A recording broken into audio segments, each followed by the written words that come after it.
Hello, everybody. Welcome into the Apples and Ginos Fantasy Hockey Podcast. My name is Groot Nibbelink. I'm the creator of Apples and Ginos, originator of the Zero G draft strategy.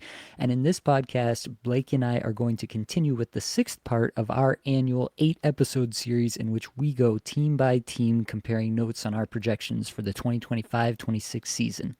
Let's get it.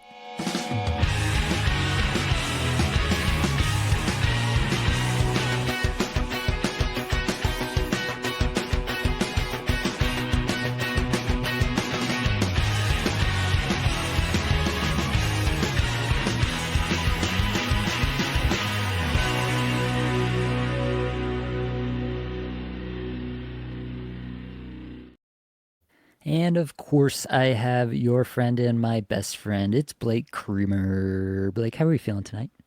My guy, my special guy is back from his trip. It's so good to see you, man. Any day is made better when I get to stare across and lose myself in those lipid pools that you call eyeballs. All right. I'm happy to see you, buddy. It's crazy. It's a crazy time in our off season here because things are ramping up, and I'm just excited to do this again with you, buddy. It's been a little while since we put out one of these episodes, and this is a really good one, isn't it? Hey, we're pretty damn excited about this episode, aren't we? Yeah, I mean, these are not teams that everybody's expecting to do well this year, but I think there are some nuggets for fantasy that we got to extract here. I think it is actually a legitimate thing that people get not too excited when they see the sweater and they're like, oh, this team's not going to do anything. What good can come from it? But I mean, just think about what we got out of Rickard Rakell out of Pittsburgh last year unexpectedly, how good San Jose was for fantasy randomly last year. There's definitely some stuff that we can extract from these teams. So I say we dig right in, Blake. Let's get to it with Philadelphia. Key departures. Scott Lawton, Morgan Frost, Joel Farabee. Definitely nothing that moves the needle. I don't think anybody's going to be crying any tears for fantasy purposes about these guys moving on. The additions here, Trevor Zegras, Christian Dvorak, and in net, Dan Vladar will form a tandem with Samuel Urson if things go well, which last year they did not. So what's your overall take on the departures additions here? Obviously the headliner, Zegras. Yep. Zegras is going to be an interesting piece for fantasy this year. I think that's a nice swing that you should probably take. A guy that's been injured for a couple seasons and definitely got into the bad books of Greg Cronin, Coach of the Year. But this is a nice chance for him to bounce back under a good coach in Rick Tocchet, who we'll talk about in a little bit. So I think that's a really nice piece. Christian Dvorak's a low-risk piece as well. 1-year deal, no problem. He's likely going to be a great 3C and help the team. And Dan Vladar, let's see what he can do because the goaltenders here in Philly, hot garbage. All right. But I mean, truthfully, the defensive environment is the absolute worst in the entire league. So, I mean, these guys have been left out in the cold. So Dan Vladar, welcome to the show. But yeah, Zegras is the belle of the ball here for the additions. For sure. Let's talk about that coaching change. Rick Tocchet replaces John Tortorella. Hard to see this as anything other than an upgrade based on how the season went last year, but for fantasy purposes, that's not so clearly evident. Really, the only thing that I'm interested in when it comes to Philadelphia is how much is Rick Tocchet going to let Michkov and Zegras go? Is he going to let them get creative, be the players that they were born to be in the offensive zone? And to be honest, Blake, I still don't know. Yeah, it's a conundrum, man. I mean, you don't have to look any further than Big Kuzi, Andrei Kuzmenko, and sort of the treatment he received from Talk there in Vancouver. But Kuzmenko and Michkov are not the same player. I mean, they might both be Russian, and that's probably where the similarities end. I think Michkov is an absolutely dynamic player, and he needs the leash let out here. And I think Talk is going to do it. That makes a lot of sense to me. Trevor Zegras, I'm not so sure. I feel like it's kind of a show me situation here in Philly. He's going to have to endear himself to Rick Tocchet. But I think he's going to have every opportunity to do that. He's motivated, right? This is a guy that's had 2 really poor seasons. After being the cover of the EA NHL game, he was on the rise and then he just fell off a cliff. So I do think that Michkov is going to get that treatment because Philly needs someone like that, right? They don't have another player that can do what Michkov does. So I think that he'll definitely get that treatment. Zegras, I think he's going to have to show Tocchet something defensively, that he's willing to, get back on the back check with urgency, right? Play the right way, right? He's a defensive coach, unfortunately, right? So we can expect that he's going to have high a bar for Zegras to clear, and he's going to have to meet that expectation. And I think he will. So both players, if I had to guess, I think are going to get the opportunity they need. Yeah, I'm just envisioning Matvei Michkov and Trevor Zegras just like carrying the puck on their stick down the ice. Like it's not even going to touch the ice, just lacrosse back and forth, right? I think that's probably what's going to happen in most games this year. That seems logical to me. And then just absolutely getting trucked at the blue line. Yeah, probably. One thing that when I was trying to parse this, I took a look at what Tocchet did upon arrival with the top forwards there in Vancouver. He reduced ice time for JT Miller like pretty significantly. Yep. Immediately, JT Miller was getting over 20 minutes, and immediately on arrival, Tocchet knocked that down a fair bit. But he also increased Elias Pettersson, so it was kind of like bad for one but good for another. So again, I'm left with, I think it really is just who's going to be Tocchet's favorite, and we'll have to kind of see how that goes in the early going. And that just, again, increases the range, the variance on these players that we're going to have to wait and see. But also, increased variance is not a bad thing necessarily for fantasy, especially if you're able to get some value around, we're projecting the median outcome, but if there's a bigger band where maybe they could exceed by a fair margin, then that might be something worth chasing. Let's talk about the power play.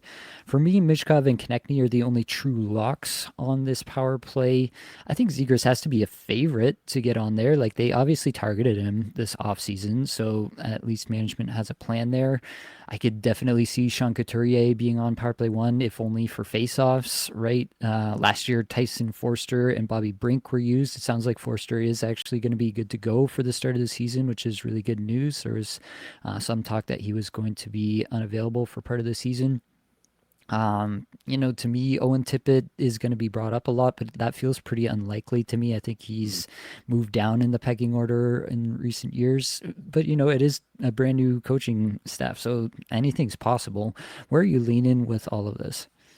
Yeah, it's this is what's going to be tough about this episode in general. Like 3 of the 4 teams we're talking about have a new coach that we have to try and parse out like how they're going to do on the power play.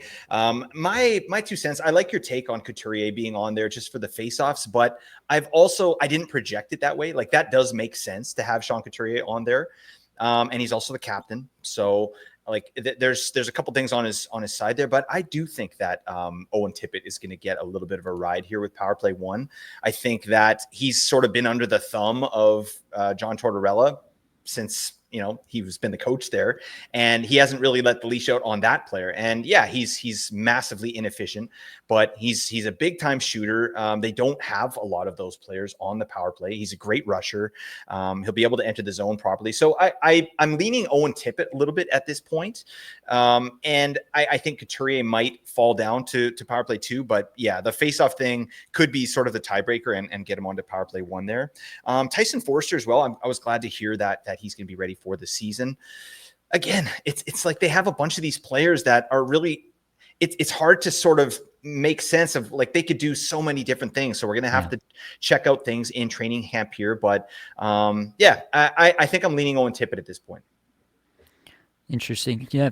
So where I landed on it in terms of projections, so I have Michkov and Konechny both for 3 minutes. I have Zegras and Forster at 2 minutes 45 seconds. I have Tippett at 2 minutes. I have Couturier at 1:45.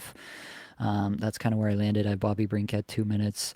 So I could definitely see it go a lot of different ways. Yeah. I think Forster is kind of the best shooter on this team. That's kind of my take on just having a trigger man. And so I think he brings more of a unique element than almost anybody else. You're going to have Michkov, you're going to have Konechny just because of the talent. But Forster, outside of those 2, is the most unique player. And so I think that's why I've got him there. And then Zegras, I just kind of do believe that they intentionally targeted him and that it makes the most sense for him to have at least a had good shot at power play one time over the course of the year. So that's where I landed, but I can't be married to that take with a new coach, new coaching staff, new influx with Zegras. There's a lot of moving parts here for sure. And then on the back end, I think honestly, you can say that there are 4 defensemen here who have a realistic shot at getting some power play time. You have Cam York, you have Travis Sanheim, you have Jamie Drysdale, and you have Igor Zamula, who has seen some power play one time throughout Tortorella's reign there. Any thoughts on the power play quarterback here? Again, we're in the same boat here. It's like any of those guys could make a case for power play one, but none of them feels amazing. I think if I had to lean one way, I'm leaning Cam York. I think I like the signing of Cam York. They showed some, just confidence in the player, signing him to a new deal there. And I again, I love a good narrative. Like I read an interview with Cam York, and he's just talking about how he really hopes he gets a chance to do that. He's raring to go. He wants to prove himself. Like he's jacked up. He's ready to go. And again, talk about another player that was under the thumb of John Tortorella. Maybe the catalyst. I mean, like the most recent catalyst for Tortorella moving on, right? Because Cam York was just sick of Tort's crap. And they actually got into it in an altercation in the dressing room, right? Which has already been reported. So I think there's going to be a big weight off Cam York. Jamie Drysdale is probably the best offensive defenseman, but he's done jack squat, and he's had opportunity with power play one, and he hasn't really made good on that, right? So yeah. I think it's between those two, and I just like the faith that they've shown in Cam York, and I think that Cam York is going to be more of a talk favorite than Jamie Drysdale is. So that's the way I'm leaning. Yeah, it's, again, hard to argue with anything too much here. Honestly, I think Travis Sanheim's better than any of them. I don't know that they're going to use him that way. Like Cam York got 8 seconds per game of power play time last year. He truly was under Tortorella's thumb, at least in terms of the offensive involvement there. I think Zamula has also shown like he's maybe not like amazing, but he's been okay at times in that role. I think you just like saying his name, Nate. Is that like, be honest? Who doesn't? One of the best. If you don't enjoy saying that name, like I don't know what to tell you. But anyway, I don't have a really strong lean. I gave the most ice time to Jamie Drysdale. 2.5 minutes on the power play. I don't expect it to matter. I honestly don't think Jamie Drysdale is all that good, even offensively. I know that was supposed to be his calling card, but we really haven't seen it to any extent. I think Travis Sanheim is probably the most talented, but I also don't really think he's the most likely to get time. I think he's going to be a power play 2 guy, and they'll just trade off guys trying on power play 1 most likely. Yeah, I mean, Sanheim is the guy I'd be most excited about because I think there's at least a ceiling there if he gets it. I don't really know that I feel that way about York. He's not really included himself in a ton of offense at even strength. So even if he gets power play 1, unless the power play is really popping off, I still don't know if it's enough to make York super fantasy relevant. So anyway, there's a lot of moving parts, as we've mentioned already several times here for the Philadelphia Flyers, but it is a situation worth watching. For myself, I think the only defenseman here that I'm going to take a swing on at any point in my drafts is maybe Travis Sanheim super light. Projections, let's dig in. Sean Couturier off the top, I have for 17 goals, 25 assists, 42 points. Blake, you have Couturier for 20 goals, 30 assists, rounding up to 51 points. This is a pretty big difference, 8.4 points difference between us. Not actually the biggest. We'll get to that one later. But tell me what you're seeing as a bit more of a bull case for Couturier here. I think just digging in on what he was able to do last year, and this seems like a cop-out, and I'm not trying to, but again, under John Tortorella, there were certain players that didn't get the opportunity. They didn't get the shine, right? That they needed. And I think Couturier is one of those players. This is a guy, he's a heart and soul guy of this team. And he was able to get a 47-point pace in 79 games last year with this team in just over 17 minutes average time on ice. Well, is his situation going to be better or worse than what he did last year? And I'm not trying to oversimplify it like, well, under Torts, he got 47. So under Tocchet, he should get 50. But there is an element of that. Like, I think the vibes are going to be better for him personally. I think I projected him for more ice time than the 17, 18 that he's going to get there. So, in fact, a lot more, like a minute more. So I think there's just a lot of ways that I think Sean Couturier could just hit. Like what is it I projected him for? Like 51 points. Like he's paced for 48, 42, and 47 over the last 3 seasons. But before that, this is a guy that paced in the 70s, right? And he's not some old man. Yeah, he has some mileage on the body there, but he's not even 33 yet. I think he's shown to be durable these last 2 seasons. I just think that he was trying to manage a situation that was unpleasant, being a captain of a team with Torts at the helm, right? And I think there's a really good chance he's going to play with Travis Konecny and Matvei Michkov as well. And that's a line that I'm very interested in.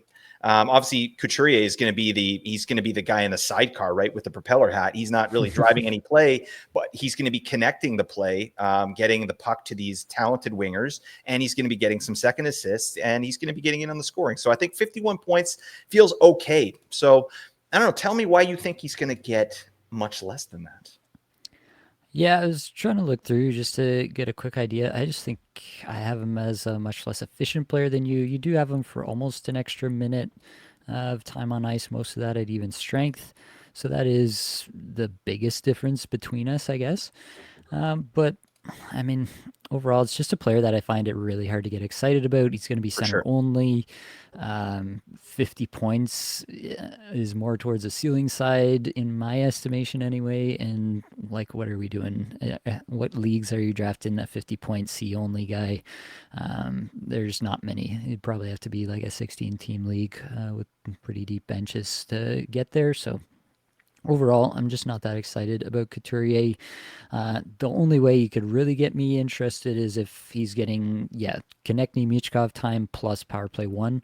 Okay, now we've got a basis for something here, and he's maybe at least a streamer, maybe even a little bit more.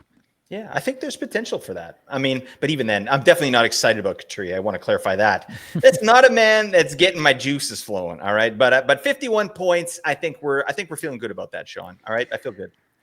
All right, a man that does get people's juices flowing and not always in a good way. Travis Konecny, 30 goals, 45 assists, 75 points for me. 32 goals, 44 assists, 76 points for you. We're pretty tight on Konecny. Pretty hard not to be honest. He's one of the more consistent players out there.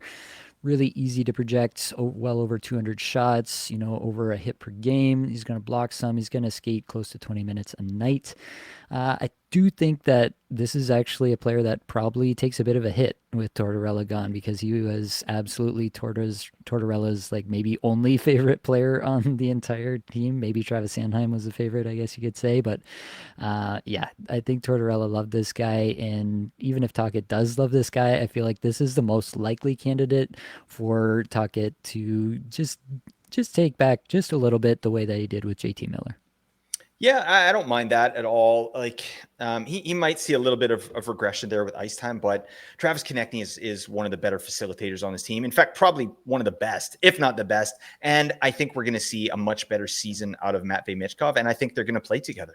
So I think we're going to get a lot of high danger passes coming off the stick of Konecny, with Michkov at the end of those passes hammering the puck home. So maybe he gets a little bit fewer goals, although last year he had 24, which is not great for him. But I think his floor is going to be solid based on his connection there to Michkov. And he's, like you said, he's going to be a lock for power play 1.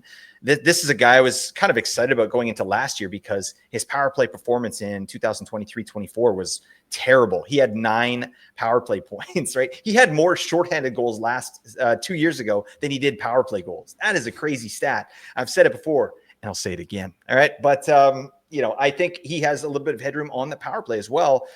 He had 17 power play points last year. Philly's power play was horrid, right? Just an awful power play.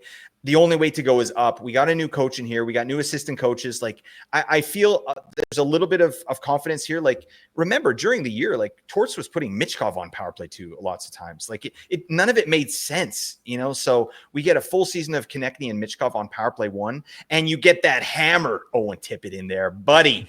We're getting to biz. I could see this guy getting 20 power play points. I didn't project it that way, I don't think. I did. I projected him for 21 power play points. So there you go. Nice.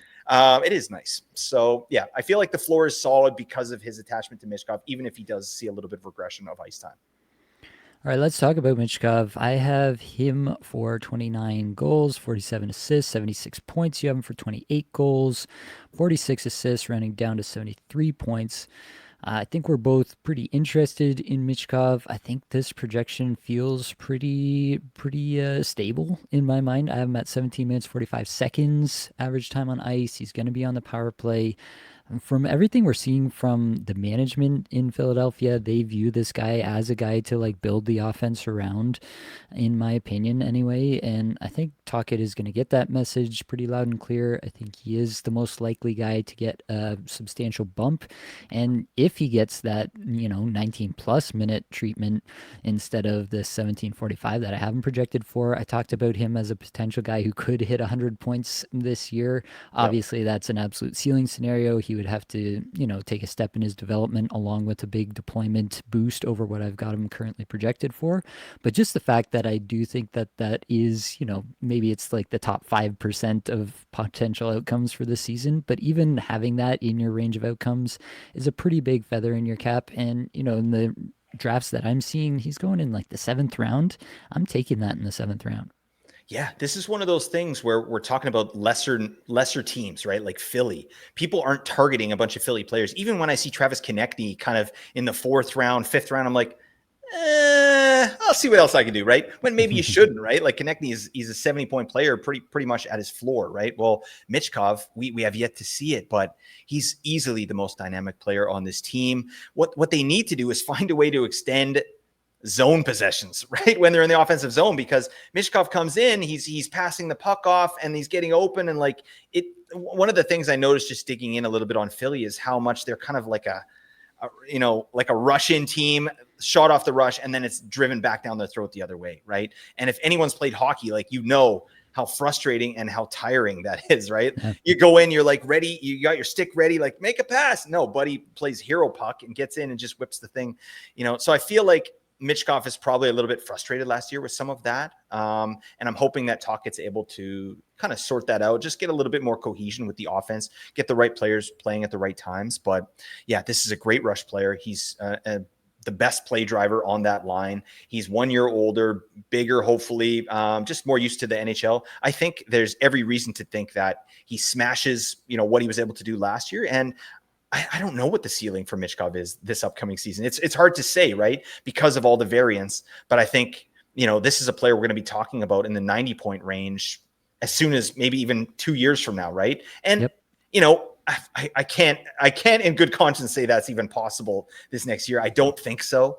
But this is a guy that is going to be, I think, a superstar in this league. They just have to figure out how to play around him, and they have to design plays that kind of play to Michkov's strengths. He's that good, and he kind of needs that treatment on the top line here. Totally agree. One thing maybe I should have mentioned when we were talking about the change to Tocchet this year, he did a great interview with the PDO cast, which is Yeah, a that great was great. podcast.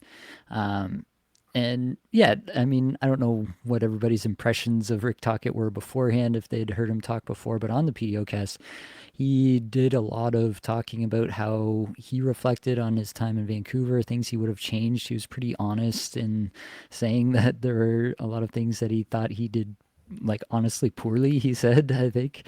I hope I'm not misquoting him there, but yeah, it's stuff he would actively change if he could go back. He would change the way that he handled certain situations, the way that he handled certain players.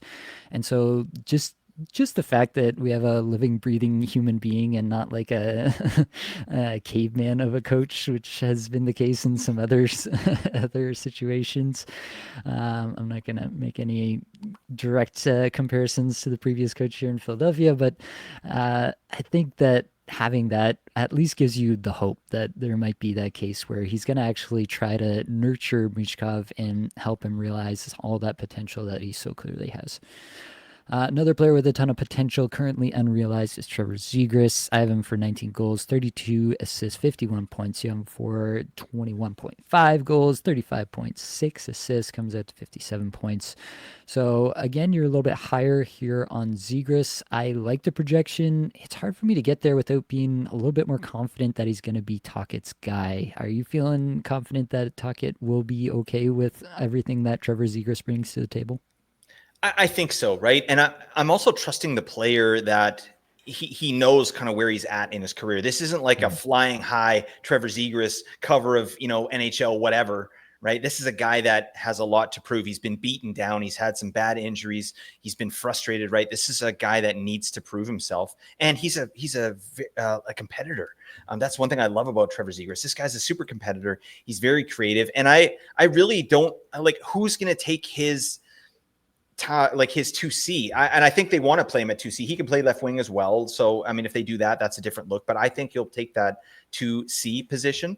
I've got him sort of projected with Tyson Forster and Owen Tippett as a second line there. That's sort of the way I'm seeing it. But yeah, I do think that he's going to be Tocchet's guy. He's going to be a moldable player. I like what you said about Rick Tocchet, and I agree with it. I think, you play hard for him. He's going to put you in positions to succeed. And Tocchet would be an idiot if he doesn't put Trevor Zegras in an offensive position to succeed, because that's what he brings to the table. So if we see Trevor Zegras getting the bottom six treatment, like 12 to 15 minutes, I think Tocchet's kind of gone astray, right? Or Trevor Zegras is like an all-time dingus and you just can't reward a player like that. But I just don't believe that. So yeah, maybe I'm a little bit higher on Trevor Zegras, but this is a guy we were projecting for like 75 points just 2 years ago. He has that in him. He still has that talent. He's a young guy. I feel good about the projection. Yeah, maybe it's on the high side. Yeah, I don't mind it. I definitely think there's a huge range of outcomes for Zegras this year. It could go perfectly right for him. He could even be C1 between Konechny and Michkov for a good chunk of the year, and he could easily get to 70 points. Like, I think that's well within the range of outcomes here. It's a huge range of outcomes for that reason. He could also, just never click with Tocchet for whatever reason and be a bottom six player for most of the year and be completely irrelevant for fantasy. For where he's going in drafts, like, you're going to get Trevor Zegras if you want to have him, if you want to take that swing, and I totally think that's okay. Really dependent on at least being in the top six, if not attached to one or both of Konechny and Michkov, and then getting some power play time. And I'm willing to take that swing because, I do believe that he has that potential still within him. I don't know if this is necessarily the system to bring his ultimate creativity out to play, but at the same time, I think that this is a player who's kind of taken some knocks and is probably ready to take the next step mentally. And so that does excite me about Trevor Zegras. And I will say, Noah Cates played a lot of center last year. Obviously, they brought in Dvorak this year too. So there are a number of centers here that theoretically could play middle 6 minutes for the Flyers behind Couturier. But that being said, I just think you're doing Trevor Zegras a disservice. Why do you go and acquire Trevor Zegras if not to try to make him into at least a 2C in the league? So I do think he's going to at least get that shot. I honestly really like the idea of this Forster Tippett line with Zegras at the center. I think that makes total sense. Tippett is the forecheck, go in, bang bodies, retrieve the puck guy. Forster is the shooter. Zegras is the puck on his stick, making people come to him and getting Forster open. It all just makes sense intellectually, at least. And so there is a lot of reason to think that this could work and work quite well. Let's talk about Forster and Tippett here. Starting with Forster, I have for 21 goals, 24 assists, 45 points. I will note that I had him at this time projected for 70 games, so rate that up a little bit, and he'd be closer to 50 points, I guess. You had him for 21 goals, 27 assists, 48 points. So we're pretty tight on Forster there regardless. And a lot of this is, in my mind, power play time. Still a young player. He did kind of go in and out of Tortorella's favor throughout the year. But again, a guy who I think actually has a bit of a unique skill set on this team as a true shooter and a guy with shooting ability. And I'm interested to see if he can find a spot on power play one and on this second line with Zegras. Yeah, that's it. Exactly. It's his deployment. Where's he going to be deployed? Because again, another huge range of outcomes. Is he this line 2 power play 1 guy? That's going to make a huge difference as opposed to a line 3 power play 2 guy. Because one thing about Tyson Forster, he had a good season last year, 25 goals, 18 assists on big efficiency, right? He shot 18% after shooting 12% the season previous, right? So it's we still need to see more. He's only played two seasons and a bit in this league. So what type of player is he? Is he someone who can maintain this efficiency, or was that an outlier and he's going to drop back down to a 12% shooter? time will tell, right? But he does have a nice peripheral floor as well. He's not going to hurt you with the hits. He's a good blocker for a forward as well. So there's definitely some streamability here with Tyson Forster. I think he's going to spend some time on some rosters. But yeah, he's absolutely the trigger man. He's the hammer, right? Passes are ending on his stick. So yeah, it's just if he gets that deployment with Zegras, now we're looking at better chances for Tyson Forster. I think Zegras can put some, better pucks on the stick of Tyson Forster, right? And, Owen Tippett, the ultimate chucker, if that is the line, he's going to be shooting the lights out. We got rebound chances for Tyson Forster, right? And he's also a great forechecker. Like Forster, he might be a better forechecker than Owen Tippett, right? I think Owen Tippett is going to be kind of that north-south, just rush the puck down the other team's throat. And Tyson Forster is kind of that puck battle guy, net front guy, while Tippett and Zegras get the biz. So yeah, all this to say, I think we're kind of together on this player. It's just about where he's going to be deployed. And again, with all the variants, like it's going to be hard to draft a guy like Tyson Forster, right? Sure. Unless you're in like a crazy deep league, but it is a player of interest. He's only 23. This is a guy that I think probably in his career, like he could get 60 points. He might be able to get 70 points, if things break right and he, truly becomes a part of this offense. But for this year upcoming, I'm probably leaving him on the wire and, going to pick him up when Philly has a good schedule. All right, Owen Tippett next up. I have for 23 goals, 22 assists, 45 points. You have him for 26 goals, 28 assists, 54 points. This is the player that we have the biggest discrepancy on in our projections, 9.1 points more from Blake here. So let's dig through it for a quick moment. I'm for 8.2 power play points, 16 minutes average time on ice. Yeah, I should have mentioned this to you before, but I did knock back a little bit of it because once I saw, we do these projections so fast. We're like ripping through players. And like when I saw kind of where Owen Tippett came out, it didn't feel that good. And I did go back. It's more about the power play. So I took back some of his time on the power play. So I ended up with him getting 13 power play points, which is still like, that's a career high for Owen Tippett. 13 power play points would be a career high for Owen Tippett. So yeah, where I ended with him after kind of rejigging it is 51 points. So it's not as crazy as what it originally was, because yeah, again, it's this variance. If he doesn't get line 2 power play 1, now we're looking at maybe a 40 to 45 point Owen Tippett. But if he does get line 2 power play 1, now we're looking closer to like a 50 to a 55 point Tippett. And if he can ever figure out his efficiency, now we're looking at a 60 point Tippett. Like we're looking at a guy that can get 30 goals. But it's just, it's shoulda, woulda, coulda, what ifs all over the place with Owen Tippett. At the very least, this is a guy that is an amazing puck rusher. He's great with his periffs, right? You're going to get a ton of hits. You're going to get a ton of shots, even though those shots kind of fell off last year. I do believe that this was another player that was really affected by John Tortorella and sort of the systems he was running and the line shuffling that he was doing all over the place. So, all this to say, I really like Owen Tippett. This guy's been a sleeper for years. I don't think I'm going to be projecting him as a sleeper this year because I just feel like there's too much going on there. But the bones of like a 60-point player are in there. He just needs the ice time to do it. And I think he will get a little bit more ice time under Rick Tocchet. Yeah, I think he could get a little bit more. I question the upside here. He's never been an efficient player in any sense. Like, he doesn't command a huge share of the offense. He doesn't convert, obviously. Like, I have him projected for 10.8% shooting percentage, one of the worst amongst all the forwards that I'll project this year. So it's definitely not a guy that you're excited about the shooting talent, but the volume is there. The hit volume is there. I have him projected for 133 hits. If he ever did get power play 1, yeah, now we're talking about a guy who's racking up counting stats and getting some power play 1 time with some guys that we really do like in Michkov and Konechny. That's at least a situation in which you could get a little bit more excited about Owen Tippett. Until I see that as a likely outcome, like I said, I think Forster has a more unique skill set for that power play. I think Zegras is a guy that they intentionally acquired this offseason. He's more likely to get power play time. Couturier has that face-off winning ability. He's more likely to get power play time. So I just think there's a lot of routes that Tippett would have to jump through to get power play 1.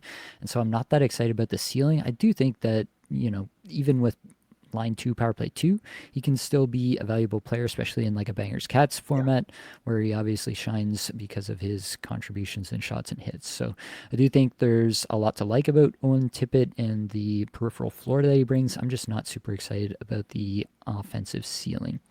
I got to steam up my ginger brothers, Nate. All right. I got to do this. All right. You want to see a beautiful head of hair?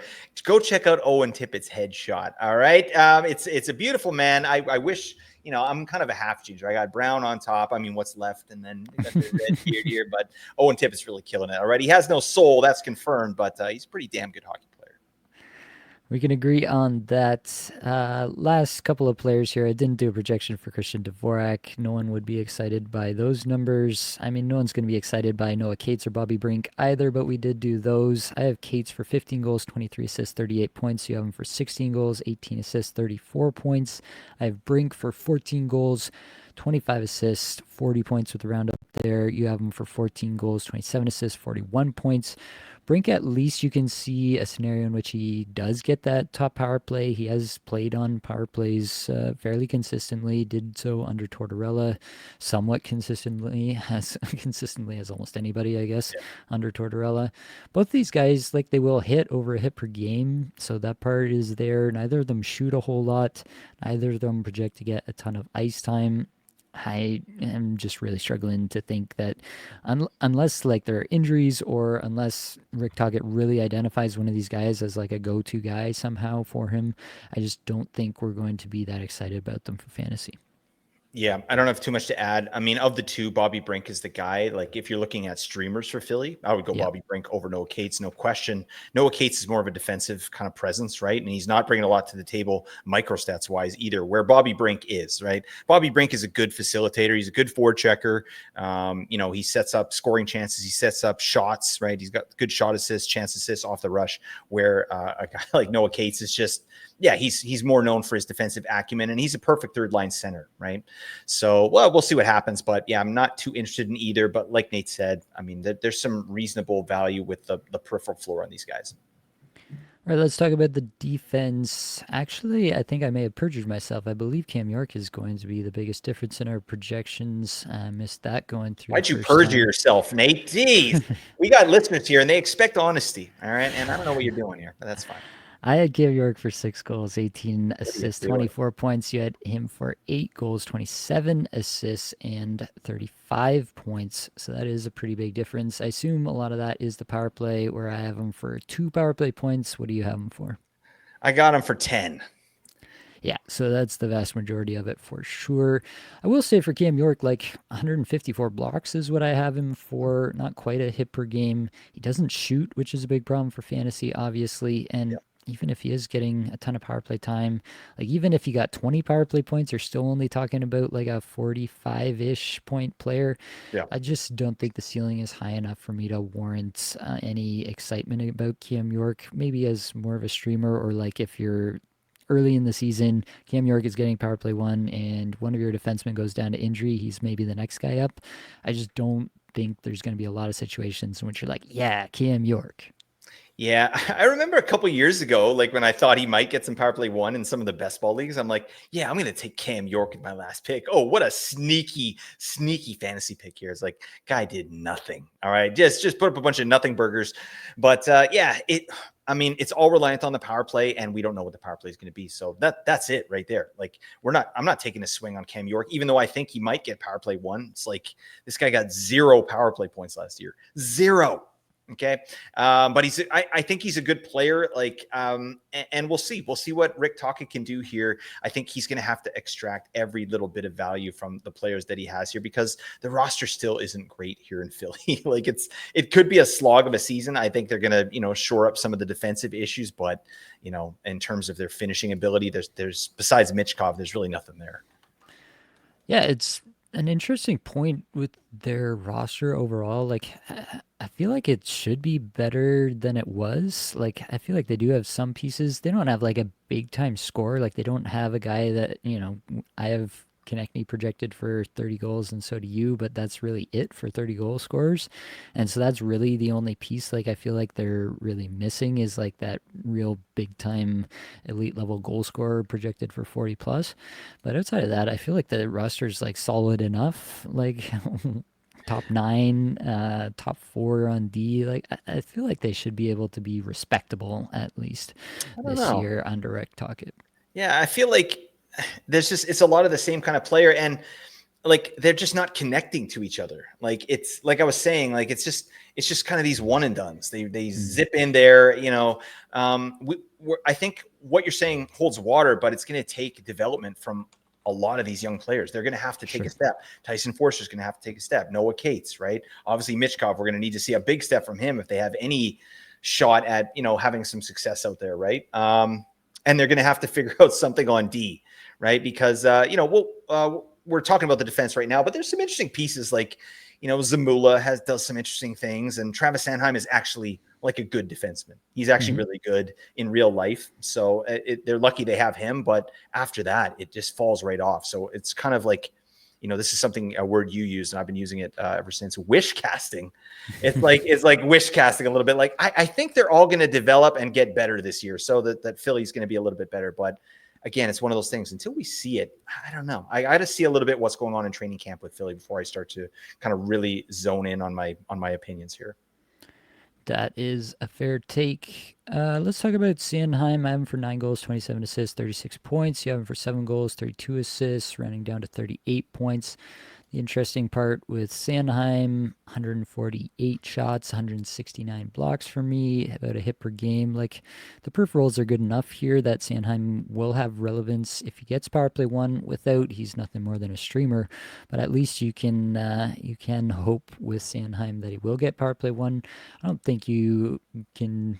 You can definitely do better, but you can also do worse than Travis Sanheim as your last round pick. Yeah, absolutely. And he gets a ton of minutes. And I don't think that's going to change under Tocchet. This is a guy that Tocchet's going to be like, buddy, I need you out there. Like, get this guy. Yeah, this guy's a horse, man. Like, just let's ride. You know what I mean? So I think Sanheim's going to get buku minutes, and that's going to be really good for him for fantasy. Unfortunately, the hits really aren't there. Like, he's about a hit per game. So that's fine. Good blocks. And I don't think he's going to get power play one. I just don't think he's that player. This is a guy, to me, that's in the Thomas Chabot mold, the Devin Taves mold, kind of that second tier guy, or that second pairing that sort of, you know, grinds so that the really good defenseman on the team can go out and just go for a skate. But the problem on this team, Travis Sanheim's the best guy. You know, like he doesn't have a guy that's better than him. So we'll see what happens. But I like the player. I don't see the fantasy value really being there. I see him as a good streamer probably next year. I mean, are you drafting Sanheim in any kind of format or, you know, league? I haven't drafted him in any mocks or anything, no, but I think you can do worse. Like I said, I'm not going to quibble with anybody who's taking that shot, especially in a draft in September when we really have no idea who's going to be on the top power play here. So, yeah, I feel pretty ambivalent about it. I feel even more ambivalent about Jamie Drysdale, as I mentioned. I just honestly am not convinced that he's even really that good at offense, which is supposed to be his calling card in the NHL. I have him for 9 goals, 23 assists, 32 points. That's with most of the power play time. You have him for 9 goals, 20 assists, 29 points. There's also Rasmus Ristolainen. I mean, he could be used up the lineup as trade bait. They tried to do that last year and basically got no takers. Ristolainen was banged up as well at the time, so there's that. But Ristolainen does bang, so yeah, I mean, if they feature him, they're like, put him on power play one and let him hit and show that he can be a guy that we can try to trade. Like, maybe that happens again, and he will have some fantasy relevance at some point, but definitely, I don't think you're drafting this guy. I'm definitely not drafting Drysdale either. I don't see any reason to. I mean, he doesn't shoot. He doesn't hit. He doesn't Julianne. He does nothing. Like, and you know, he has had some decent power play opportunities in the past, and it just hasn't happened for him. Again, another narrative that I'm interested in is his friendship with Trevor Zegras. Right now, we got Zegras here, so maybe they try him on the top power play together. Right? Like, that's a potential, right? And that does mean something. Like, you ever go to a drop-in hockey and your buddies there and you're like, we're on the same team, right? And then you guys just dangle and have this insane chemistry over everybody and just smoke everybody. That ever happened to you, Nate? I'm not good enough for that to happen to me, but it sounds great. Buddy, we need to play together, all right? You know the kind of chemistry we would have? Dude, I am like the ultimate passer. I mean, if you can be the trigger man, like, I passed up. I'm like Dylan Strome on a 2-0. I'm just a breakaway. I'm dropping it to you so you can just hammer it home. So I don't know. Maybe there's something there to the Jamie Drysdale, Trevor Zegras connection. But I mean, other than that, like, that's what we're grasping at here, folks. Like, you dig in on the microstats with Jamie Drysdale, it's gross. It's really gross. Like for a guy that's supposed to be kind of a blue chip prospect that was at one point, he's not bringing a damn thing to the table, and he's horrible defensively. So at the very least, you need to be doing the right things in the defensive zone, breaking the puck out properly, stopping zone entries that lead to chances. He doesn't do that, right? He's not even the guy retrieving the puck most of the time. It's his defensive partner that's doing that. So if you're not bringing offense to the table, Jamie Drysdale, what the hell are you doing? All right. So I wish the best for the guy, because he's obviously had a rough go here with the injuries and stuff like that. And there was some potential in Anaheim before he was moved to Philly. Keep an eye on him. Keep an eye on this player. If he gets power play 1, maybe, right? But we're definitely not doing anything until then. All right, top 3 targets. Give it to me. Give it to me, Neil. Yo, Neil, I'm going to give it to you right now, Neil. Damn it. Travis Konechny, you got to go number 1. Even though, like I said, I see him in the 4th, 5th, 6th round. I'm like, I don't know. I just feel like that's a very safe pick, Travis Konechny. 30 goals. Shorthanded points as well. Like that's kind of a nice little bonus for Travis Konechny. He's really good shorthanded. Matvei Michkov's my number 2 for obvious reasons. I think it's going to be a big season for him. He's kind of in that Connor Bedard situation where really elite player on a terrible offensive team, right? So, 75 points from Matvei Michkov from where he's being drafted seems like massive value to me. And then I've got Trevor Zegras as my number 3, just for all those reasons that we talked about. This is an offensive player. If he's put in offensive positions, I think he's going to really shine this year. For myself, number 1, Matvei Michkov, just because I think he has truly elite ceiling. Don't know if we'll see it this year, but very willing to take that swing in the 6th or 7th round this year. Tyson Forster, my number 2, very young player who already has a pair of 20-goal seasons in the league. Could be a year he takes another step if given the right deployment. And then Trevor Zegras, as we've been talking about. Moving on, we've got the Pittsburgh Penguins. Key departures here probably would not be listed as key departures on a lot of other teams, Very but key. they lost Matt Grzelcyk, Michael Bunting, Marcus Pettersson last year.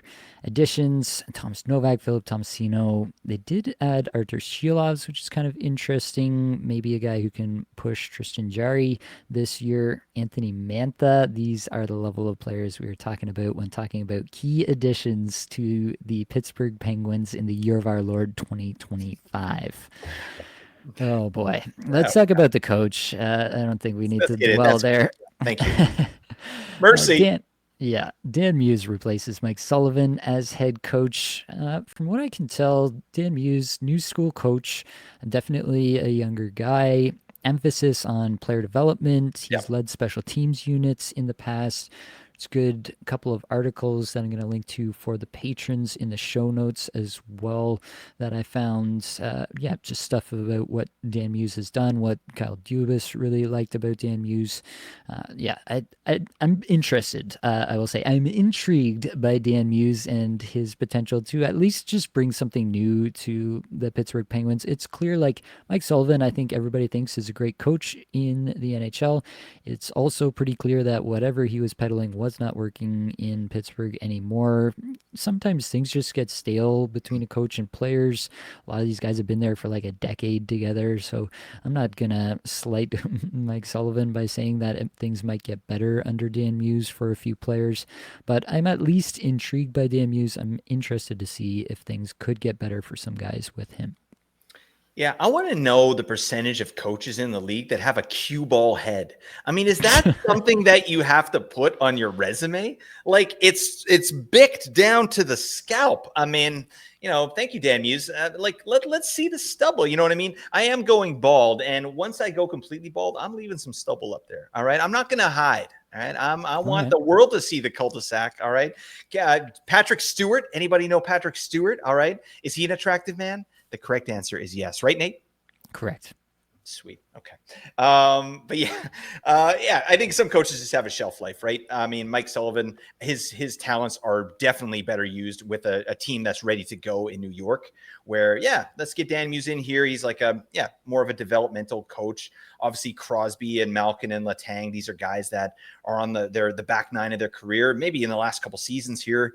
So it's hard again to get excited about this. I think obviously Dan Muse has got to realize, like, it's not really about Crosby and these guys. It's about the young players that I have here and sort of developing things and kind of putting his stamp on the team, right? Because he's got these amazing players to play with, but he's not going to have them for much longer. So I think he's really going to focus in on player development, and it's going to be kind of tough to see how he's going to do the deployment there with some of these fringe players. I think obviously for fantasy, your main guys are they're going to eat, they're going to get a ton of deployment. But yeah, it's going to be interesting when we get into talking about these players, because guys like Brian Rust and Rickard Rakell, are they even going to play on this team? A couple months into the season, like we don't know. So Dan Muse has got his work cut out for him. That's for damn sure. All right, let's talk about this power play. Crosby, Russ, Rakell, Carlson are all locks, in my opinion. You talk about the potential for some of these guys to be moving on. If they are moving on, then for sure you're putting them on the power play all the time to build up their counting stats to get as much return for them as possible. So in my mind, those guys are absolute locks. Malkin should be a lock here as well, but after last year, who really knows? I don't really know why he was taken off the top power play.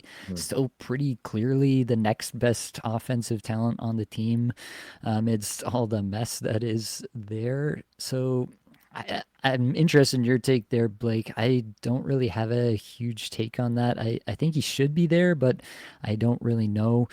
Ville Koivunen is the interesting piece there. If it's not Malkin, in my opinion, he had a look last year and he was quite good. And he actually has a bit of an intriguing prospect profile, interesting path to the NHL, but it seemed to work for a short period at the end of last year.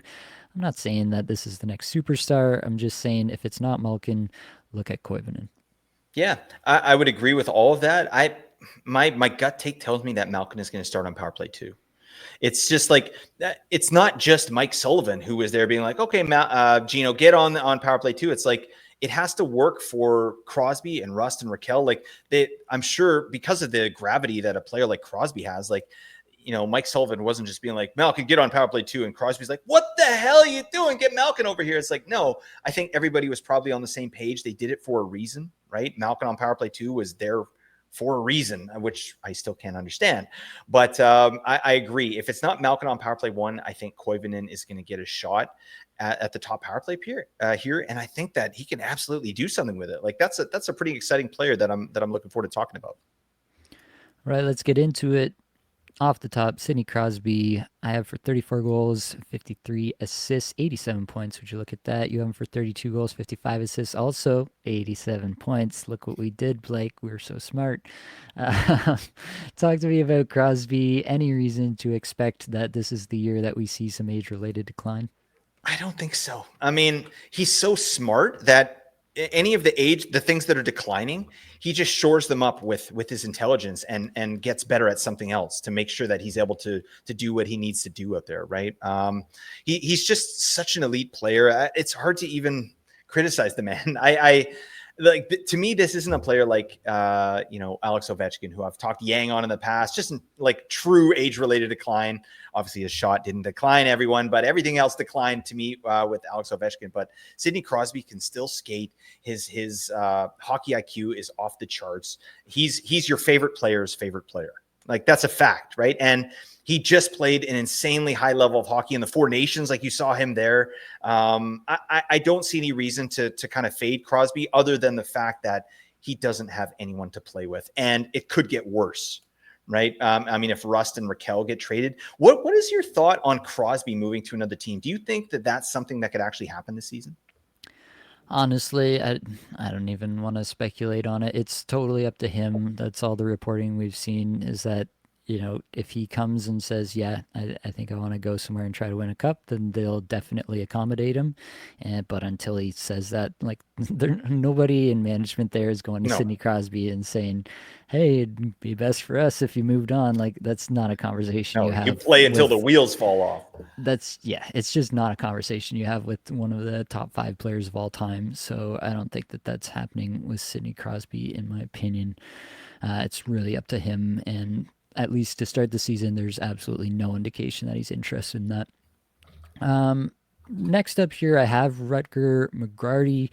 I really don't know what to do with these lines. Again, new coach, we don't know what they'll do. To me, it makes some kind of sense to, do a Crosby, Rust, Malkin, Rakell kind of double pairing in the top 6 and then try to find some chemistry around something like that. So for the purpose of this here, I have McGrady up here, but I have him for 14 goals, 20 assists, 34 points. You have him for 15 goals, 21 assists, rounding down to 35 points there. McGrady, really, I think his interest is in Bangers Cats, where there's 120 projected hits that I have for him Nice. would come into play. But also, if it's not Malkin, if it's not Koivunen, then maybe it is McGrady getting some run on top power play, and then maybe he's getting a little bit more relevance, at least as a streamer. Yeah, I want to be excited about this guy, but I'm just not. I don't know. Like it's a really small sample size, so I don't want to talk Yang on the man. Like he had 3 points in 8 games, right? He should now get every opportunity to play some important minutes for this team. Like I like to think about this sometimes with prospects. Like, is it better for them to be on a team like Pittsburgh where they could just roll into minutes and like he should play a bunch of minutes here with Pittsburgh. Like they don't have anybody else. Or is it better to play on a team like New York Rangers where you're kind of toiling away on the third line for like 3 or 4 years and then finally you get a shot? Like, I don't know. But from what I've seen so far with Rutger McGroarty, like it hasn't been that impressive, to be honest. So, it's going to be deployment based. We're not drafting him. Obviously, you have him in your dynasty leagues, right? This is a guy that has decent acumen. He was a 14th overall pick in 2022. So that's nice, right? And he's only 21. So there's still lots of time for him to kind of keep ascending, right? Realize that potential. But yeah, this is definitely a year that I'm watching Rutger McGroarty because, if he gets to play with Sidney Crosby, like what can you do?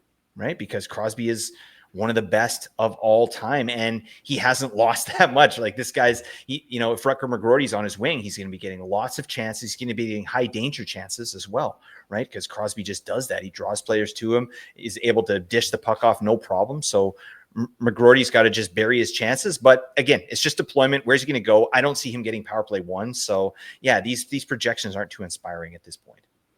Yep, just a player to watch, especially, if Rust and or Raquel get moved at some point, right, then somebody's got to move up to take their place as well. Speaking of Rust, I have him for 34 goals, 35 assists, 69 points. Pretty nice. You have him for 31 goals, 33 assists, 65 points with the roundup there. Rust, I think, is going to be pretty useful once again for fantasy. And as long as he's in your lineup, I don't think you're going to be mad about having him for where you're going to have to take him in drafts. He's going to be a value. Once again, I love me some Brian Rust.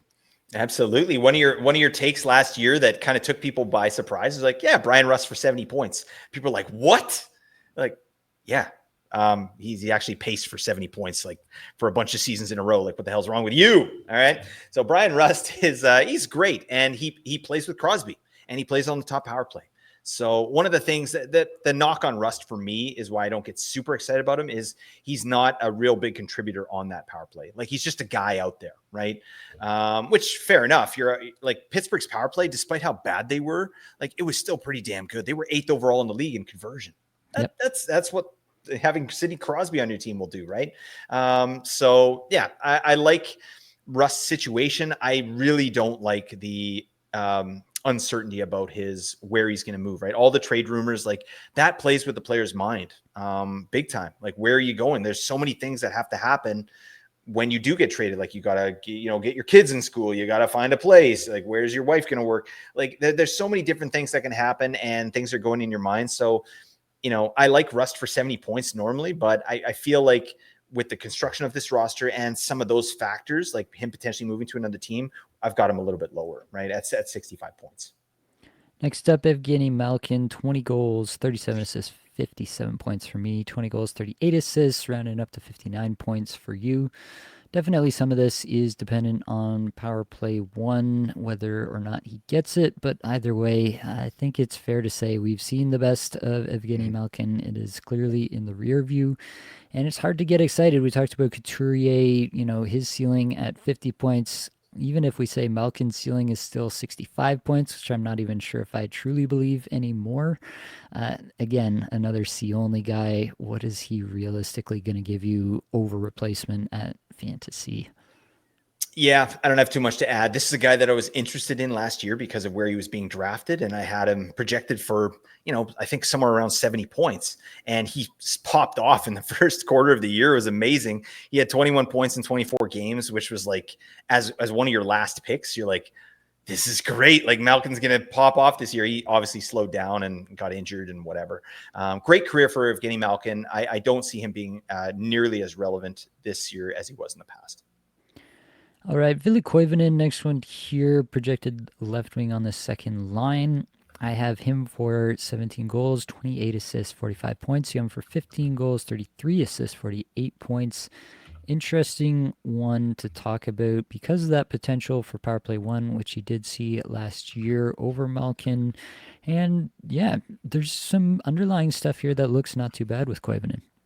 I think so too. I like first off the fact that he's been playing in the Finnish Liga there. Like he's playing against grown men, right? And he's doing pretty damn well. And then he obviously played last year with Wilkes-Barre Scranton. That's a weird name. They should change that. It's too many words. Anyways, nice season there. 56 points in 63 games, and then really nice performance with some pretty decent ice time as well. When he did come up, he played 8 games with the team here and 7 assists.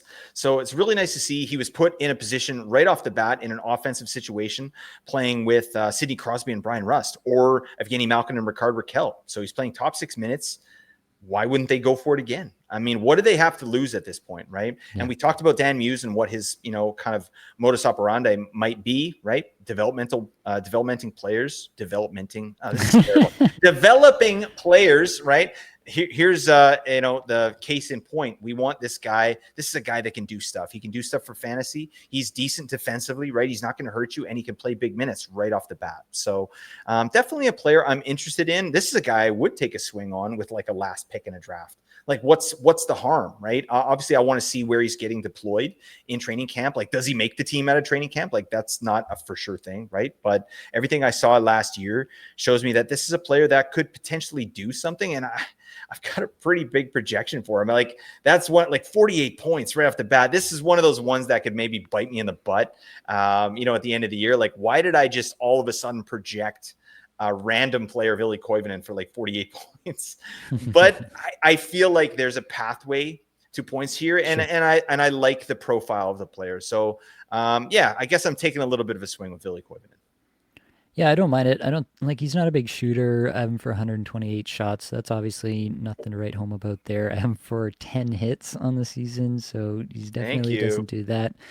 It would really depend on him getting that power play one and then hopefully getting some Crosby exposure as well at even strength. But in that scenario, which I don't think is a crazy scenario to envision, especially given his immediate success at the AHL level last year and immediate success in a very limited sample at the NHL level, I don't think it's that crazy to project him to be at least a half point per game player and maybe more if he does get that extra bit of developmental. Perfect. Sorry, Nathan. All right, let's move on. Rickard Rakell, finally getting to him here. 25 goals, 38 assists, 62 points with the round down there for me. 27 goals, 35 points, 35 assists, 62 points for you, Blake. We both see him very clearly the same. The big question for me is Rickard Rakell going to stick around here? Because this is very clearly the best situation for Rickard Rakell and probably the entire NHL, in my opinion. This is the place where he's going to get the minutes. He's going to take 200 plus shots. He's going to maybe score 20 power play points. He's going to have 124 hits. The second he goes somewhere else, he's going to be like line 2, power play 2, and you're going to be like, oh, this guy isn't worth anything anymore. So that's the problem. I'm not drafting him at his projection. There are other guys that I feel like, like a Morgan Geekie who just re-signed in Boston, kind of a similar profile in a lot of respects, but I feel much more comfortable about his role for the entirety of the season. It's just hard to get excited about Rakell given the uncertainty around whether he'll actually be on this team when all is said and done. Yeah, I think that's a great take. Rakell has been very efficient, especially last year. I mean, he shot 17%. Damn, for 35 goals in 81 games. Yeah, he's in the absolute best position he could be for fantasy. And I don't think he's going to be there that long. Honestly, Pittsburgh is clearly rebuilding, right? They're not retooling, they're rebuilding, right? They got an aging Crosby, Malkin, and Letang, and they've got some assets in Brian Rust and Rickard Rakell, and they're exploring that. And yeah, you're absolutely right. If he goes through another team, he's a supplementary piece, right? He's not the piece, right? Playing with one of the best players to ever do it. So, yeah, if for some reason he sticks with Pittsburgh, that's great, but I just don't see it happening. And for that reason too, like his ADP is much higher than I'm interested in taking him. Who would you take based on the whole situation here? Rickard Rakell or Brian Rust? Like which one are you rolling with? Yeah, I think I would take Russ there. Maybe I'm just defaulting to the guy that I've always had an affinity for. Yep. That's definitely possible. That's playing in my mind. I've always liked Brian Rust and thought he was underrated for what he brought to the table. The other part of it, though, for me, like Brian Rust has 3 more years at 5.125 million. Rickard Rakell has 3 more at 5 million, so he's a little bit cheaper there as well. I don't know how much that really affects things at the end of the day, but maybe there's a little bit more likelihood that Raquel gets moved on from. Rust has been more attached to Crosby in the past as well, so Crosby might be like, hey, if we're moving one of these two guys, can we make it Raquel first and not Rust? I Yeah, like playing totally. with this guy. I don't know how much, that's definitely down narrative street there, and you can believe that however much you want to, but if we're splitting hairs, I think that I would lean towards Rust personally. Last one here. Oh, I guess we got a couple more. Let's lump them in together. Tommy Novak, Philip Tomasino. I have Novak for 21 goals, 16 assists, 37 points. You have him for 18 goals, 23 assists, 41 points. Tomasino, I have for 17 goals, 18 assists, 35 points. You have him for 17 goals, 19 assists, 36 points.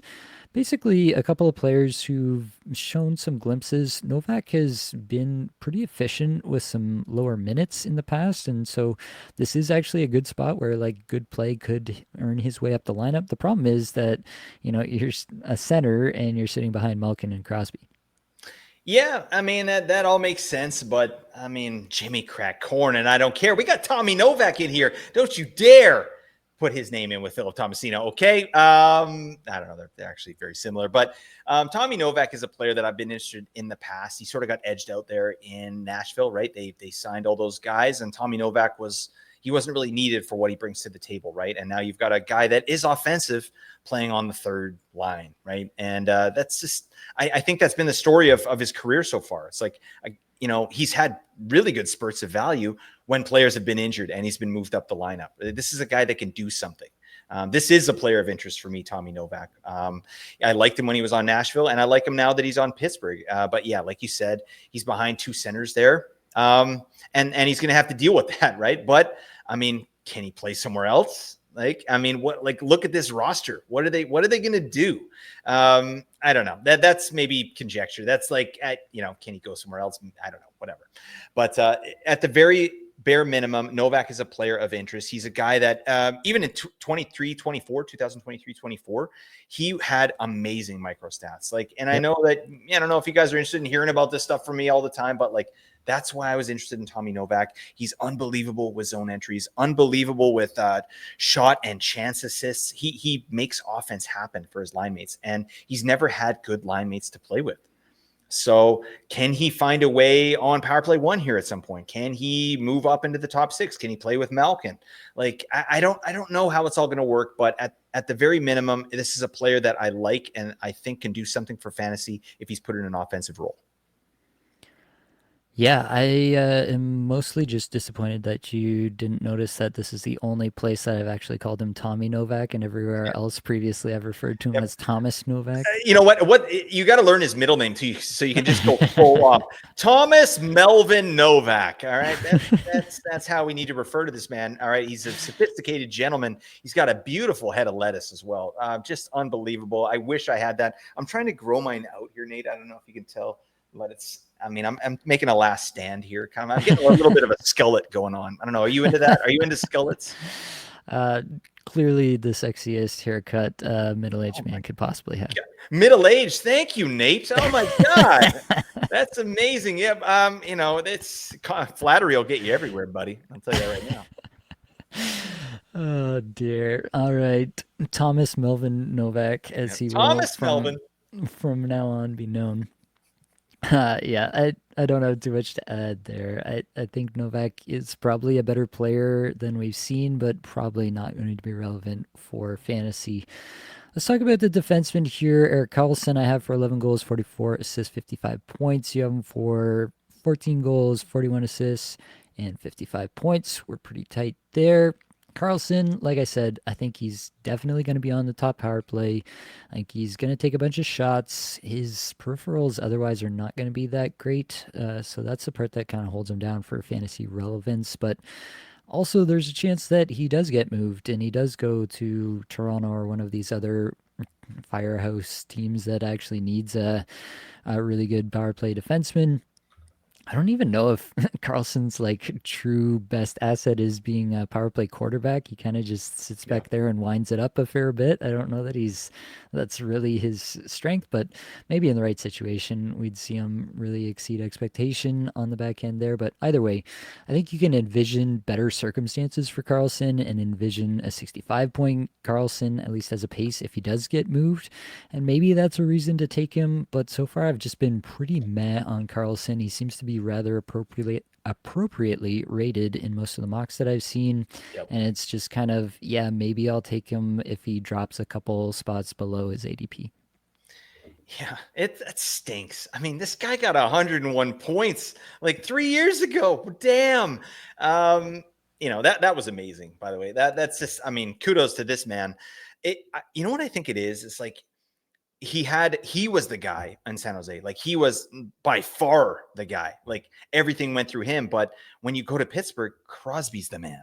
Okay, like you can't have two guys trying to be the guy, right? So I think Carlson really struggled with that. And there was times where they put Letang back on power play one, and it just hasn't worked out the way that I think the narrative would say it did. Like, oh, Carlson, he had a 101-point season. Now he's going to Pittsburgh. Bang. Like he's going to pop the hell off. He's going to get 200 points. Right. But it just has never happened. And yeah, now he's getting older, and this team is a lot worse than the one he saw in 23-24 when he first got there. So yeah, 55 points. I mean, I don't even know if he'll finish the season with the team. You know what I mean? Like this is a guy that can help another squad, right? And he's getting to the end of his career, or in the back nine as well. I think I could see Carlson being moved somewhere, maybe to the Maple Leafs. Nate, I don't know. What do you think about that? They'd have to move some stuff around. Yeah, they'd have to move some stuff. I think there's bigger fish to fry with the Leafs personally. But yeah, that would be a good spot for fantasy, no doubt about it. Lastly, Chris Letang here, 9 goals, 28 assists, 37 points for me, 8 goals, 30 assists, 38 points for you.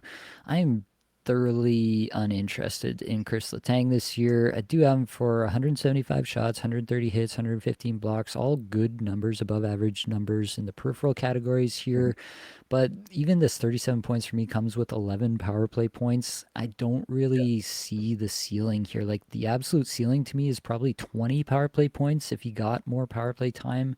And that gets him to, what is that, 46 points for me in this projection. Like, okay, congratulations. You've now gone from being like a number 4 defenseman on a team to a number 3 defenseman. There's no league winning happening with Chris Letang anymore, in my opinion. It's pretty clear that he has started to slow down significantly as an actual NHL player, and so you're carrying the risk of him just actually getting a lot less minutes than the 23 minutes 45 seconds that I have him projected for right now. Yeah, I just think there's a lot of risk with Letang that he just kind of rides off into the sunset at some point this year, figuratively at least. And so I'm just very out on Chris Letang at cost this year.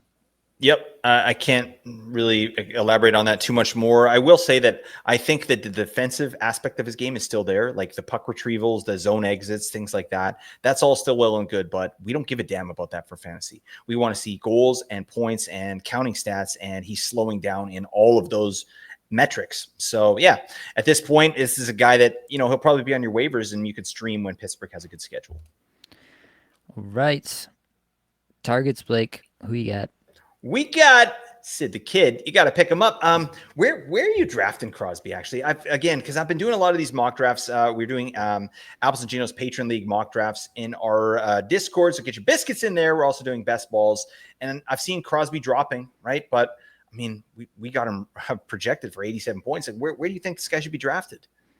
Yeah, I think the third round somewhere in there is a pretty solid place for him.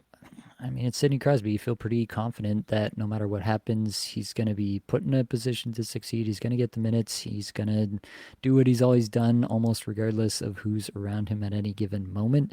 And so, yeah, what's the worst case scenario for Sidney Crosby? Like 80 points? Point Oh, per game. no, Yeah. right? Yeah. So, yeah, I just feel like he's bankable. And in your, top 3 rounds, like, what are you really looking for? And when you're trying to build the core of your team, you're looking for bankable players. So, especially if you get through the first couple rounds and you don't have any center only players and he would be your first center only, then I'm pretty okay taking Sidney Crosby at any point in the third. Love that. All right. So he's my number 1. I got Brian Rust as number 2. Rusty. He's so keen-o on beefarino. What a delicious cuisino. Yeah, I agree with you. Rust and Raquel. I'm taking Rust there. I think there's more meat on the bone. Ville Koivunen is my third target, just for the upside play. That's a guy I would definitely take a shot at with my last pick in a draft, or a watch list the guy and pick him up ASAP if I see he's getting some offensive deployment. All right, for myself, Brian Rust, number 1, Sidney Crosby, number 2, and Ville Koivunen, number 3. I think we've laid out the reasoning here. I think those are the guys to target. Oh, yeah. Let's talk about the APL for a minute. If you haven't heard already, we've got the Apples and Ginos Patron League. If you are in the $2 a month tier or above for the duration of the season, you can play in the Apples and Ginos Patron League, and it should be a really good time. We've got over 160 people signed up already. We're going to have a ton of leagues, great tiers, 4 tiers. That part is pretty much confirmed at this point. So there's going to be lots of opportunity for people to find their level of competition and just have a great time doing it. We will be monitoring these leagues to make sure they're fun for everyone, making sure nobody's being a dingus in these leagues as well. So you can rest assured we'll be on top of that. But yeah, I'm just really excited about this, Me too. getting off this year, getting in front of the people. I think that it's going to be just a great time. applesandginos.com/APL if you want to learn more. I should also mention this is something we haven't been plugging as much with the launch of the APL. That's been the new exciting thing this year. But yeah, the Apples and Ginos Fantasy Guide 2025-26 coming at you September 1st. It's a week away, Blake. We are almost there. Oh. Got a little shot here of last year's guide. This year going to be just as good, no doubt. I want to read a little clip from Chicago. Ryan Donato, a guy that I think is going to be undervalued by a lot of people this year. A little clip from the guy. Donato thrived down the stretch as his ice time ballooned and he found a home on Bedard's wing. Donato undoubtedly ran hot with a 17% shooting percentage, but should smash his 16-18 average time on ice and might achieve similar end of season results with greater usage at a less efficient clip. A full season of Donato and Bedard together could result in both exceeding expectations in a ceiling case scenario. If you want to have more of that kind of analysis in your life, the Apples and Ginos Fantasy Guide coming out September 1st is the place to do it. It will be released on Patreon, but you do not have to be a member to get that. You can sign up for a free Apples and Ginos Patreon membership, and then it basically just creates a free account for you, and then you can use the shop there to download the guide. All right, Blake, we've got San Jose. You ready for this?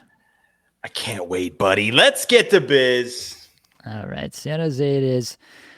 Key departures here, actually some pretty key departures for San Jose. We talked about San Jose being kind of low-key interesting last year. It does feel like they've gotten worse, actually, in terms of the key departures, key additions here. Mikhail Granlund leaves, Jake Wallman leaves, Fabian Zetterlund leaves. Key additions are Jeff Skinner, John Klingberg, Dmitry Orlov, Philip Kurashev. I think you have to view this as a bit of a downgrade, at least to the top 6. Yeah, I mean, losing Granlund stinks, right? He was playing amazing there, but I don't know. They finally got a couple like NHL caliber defensemen, or maybe one. Dmitry Orlov. We got Orlov in here. He's actually a good defenseman. So huzzah! We finally have one good defenseman of 6 in San Jose. So that's an upgrade. But yeah, I mean, Granlund, Wallman, and Zetterlund. I mean, this is pretty ugly. So I'm looking forward to getting into this. But yeah, I mean, this team was already bad. So what are they going to be this year? This is crazy. All right, let's dig in on the coach. Ryan Warsofsky, he had a good run for fantasy last year. Definitely did what we had hoped and what he said he would do. He said they would be fun to watch, and they were.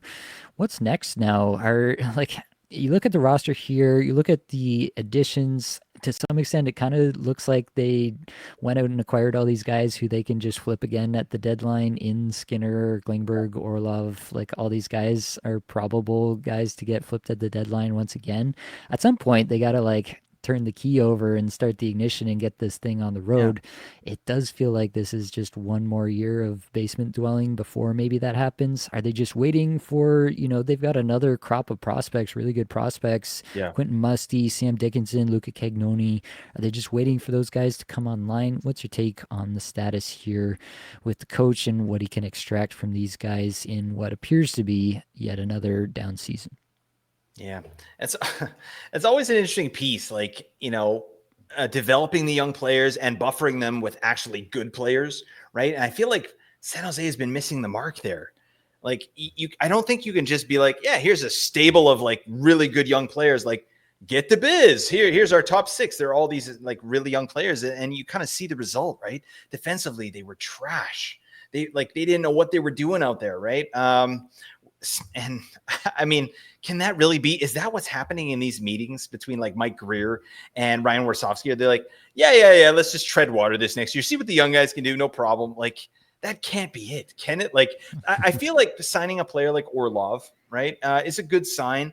There are a couple bits and pieces here, like a guy like what's his name? Wenberg. I do like Alexander Wenberg as a defensive player, right? Like Mm-hmm. they need more of these guys to buffer some of these offensive players that they have, but they're not going to do it. And I always wonder too, a player or a team like San Jose, a team like Chicago, what are you doing? Like even Anaheim to some degree, at least they went out and got Joel Quenneville, who's an elite coach, ultimate dingus, elite coach, right? Like this is a guy that can really do something for the team and make them better. Why is San Jose still have cap space? Why does Chicago still have cap space? Like we've got an amazing player who we're going to talk about in a minute here, Macklin Celebrini. This guy's elite right now. Like why is he left to sort of drown with kind of the dregs of the NHL? Like not to poo on these guys, but I mean this roster's terrible. Like Jeff Skinner. We signed Jeff Skinner. What? No. Anyways, I'm yammering on here, but it's going to be a gross year for San Jose. It should be fun again because of the talent level of the top level guys, but the bottom nine basically is going to be really hard pressed to even win their shifts. Yeah, I think that's a pretty good take for sure. I think like Tyler Toffoli was that guy last year, and that was a really good ad for them. Clearly fit with the young guys there. There are lots of great social media clips of his relationship with Celebrini and Will Yeah, Smith. he's awesome. So I think that was a fit, and I think they probably did try to find some of those guys this year, but with everybody having a lot of cap space with the cap going up, they probably just got outbid on a lot of players. A lot of players weren't willing to, take the long view and wait to grow up with the Celebrini Smith kind of generation, if you will, of this San Jose team. So, yeah, I think they're probably in a spot where they didn't have a lot of the options that are theoretically available to them. But you never know.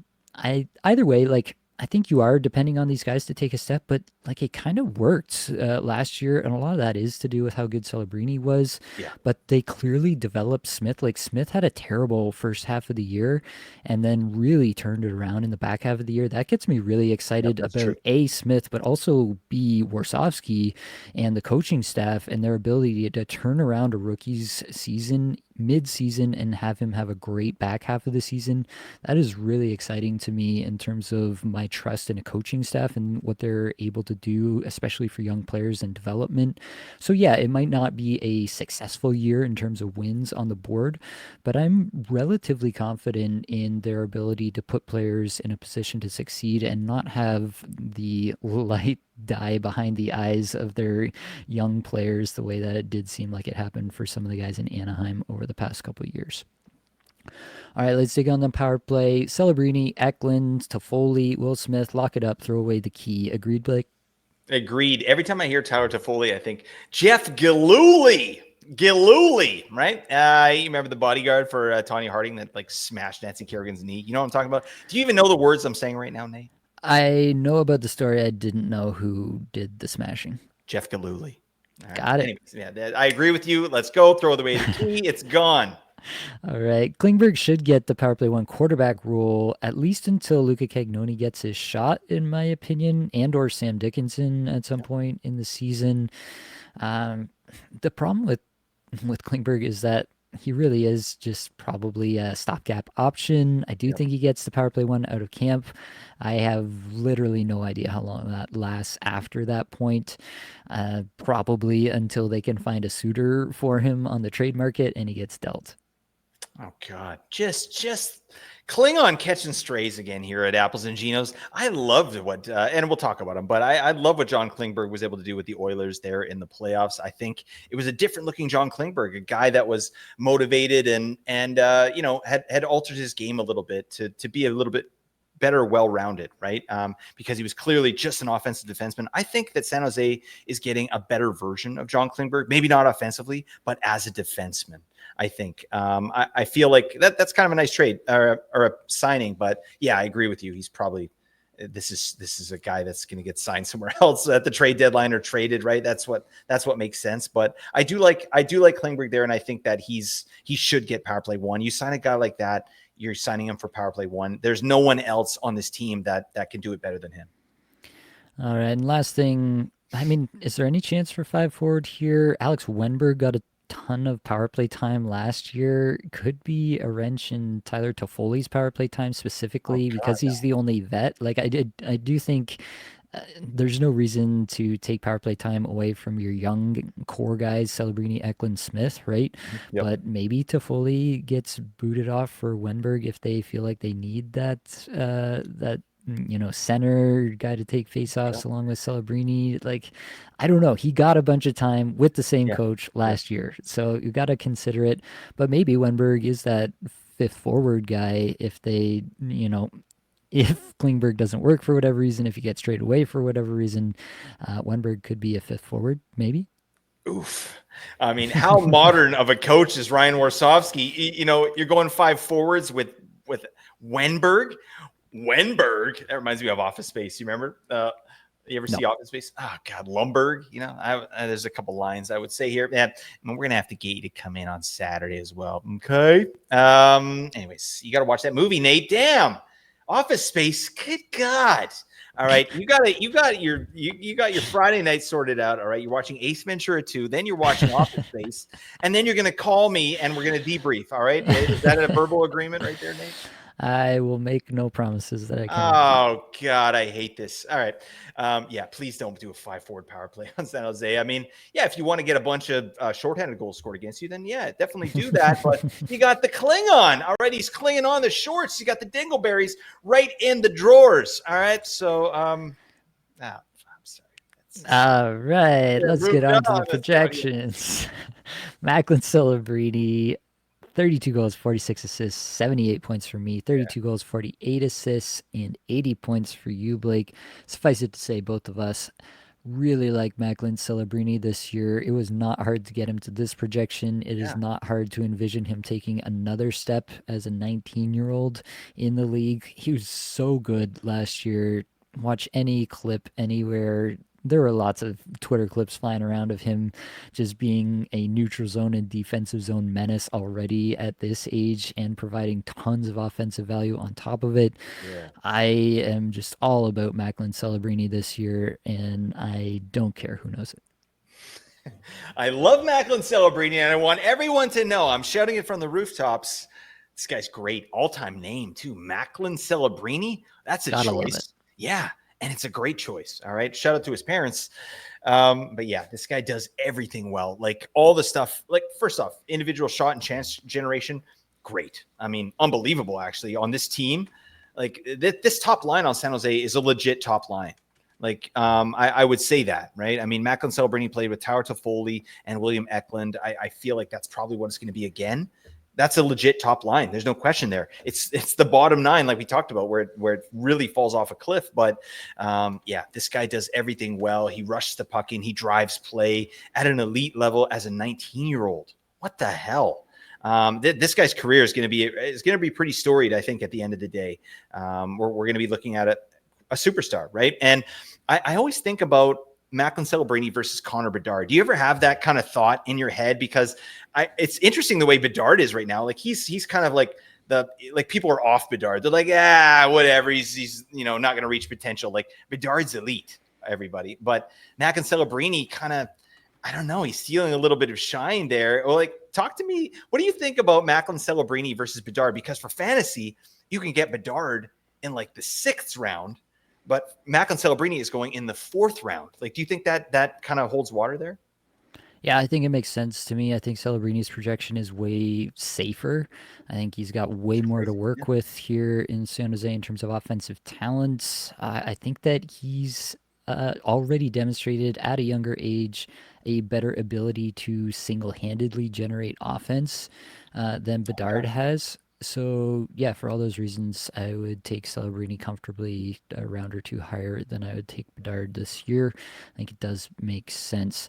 I don't know how we've avoided this, but Parks and Rec, Burt Macklin, you know what I'm talking about? Burt Macklin, FPI. You know what I'm talking about there? You know what? I'm happy to say I don't.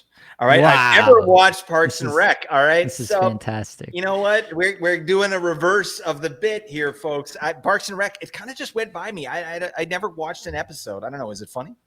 Oh, it's tremendous. Definitely something you need to check out. I'm gonna send you like a YouTube compilation of Burt Macklin FBI stuff because it's the guy with tremendous stuff. No, it's not the guy with the mustache. That's Nick Offerman's character, but it is a guy with the mustache. Well, then I'm not interested, Nate. Okay.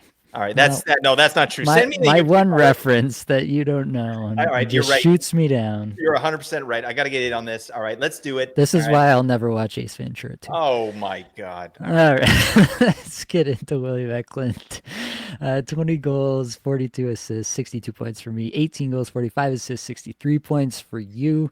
I think we both like Eklund a fair, but it's worth questioning what the real ceiling is here for fantasy specifically, because he's not a big-time goal scorer, because he's not a big-time shooter, doesn't hit really, doesn't block a ton. I do think he's going to get like 20 minutes a night here in San Jose. That makes sense to me, but I just don't know if relative to everyone else, he's got a huge ceiling.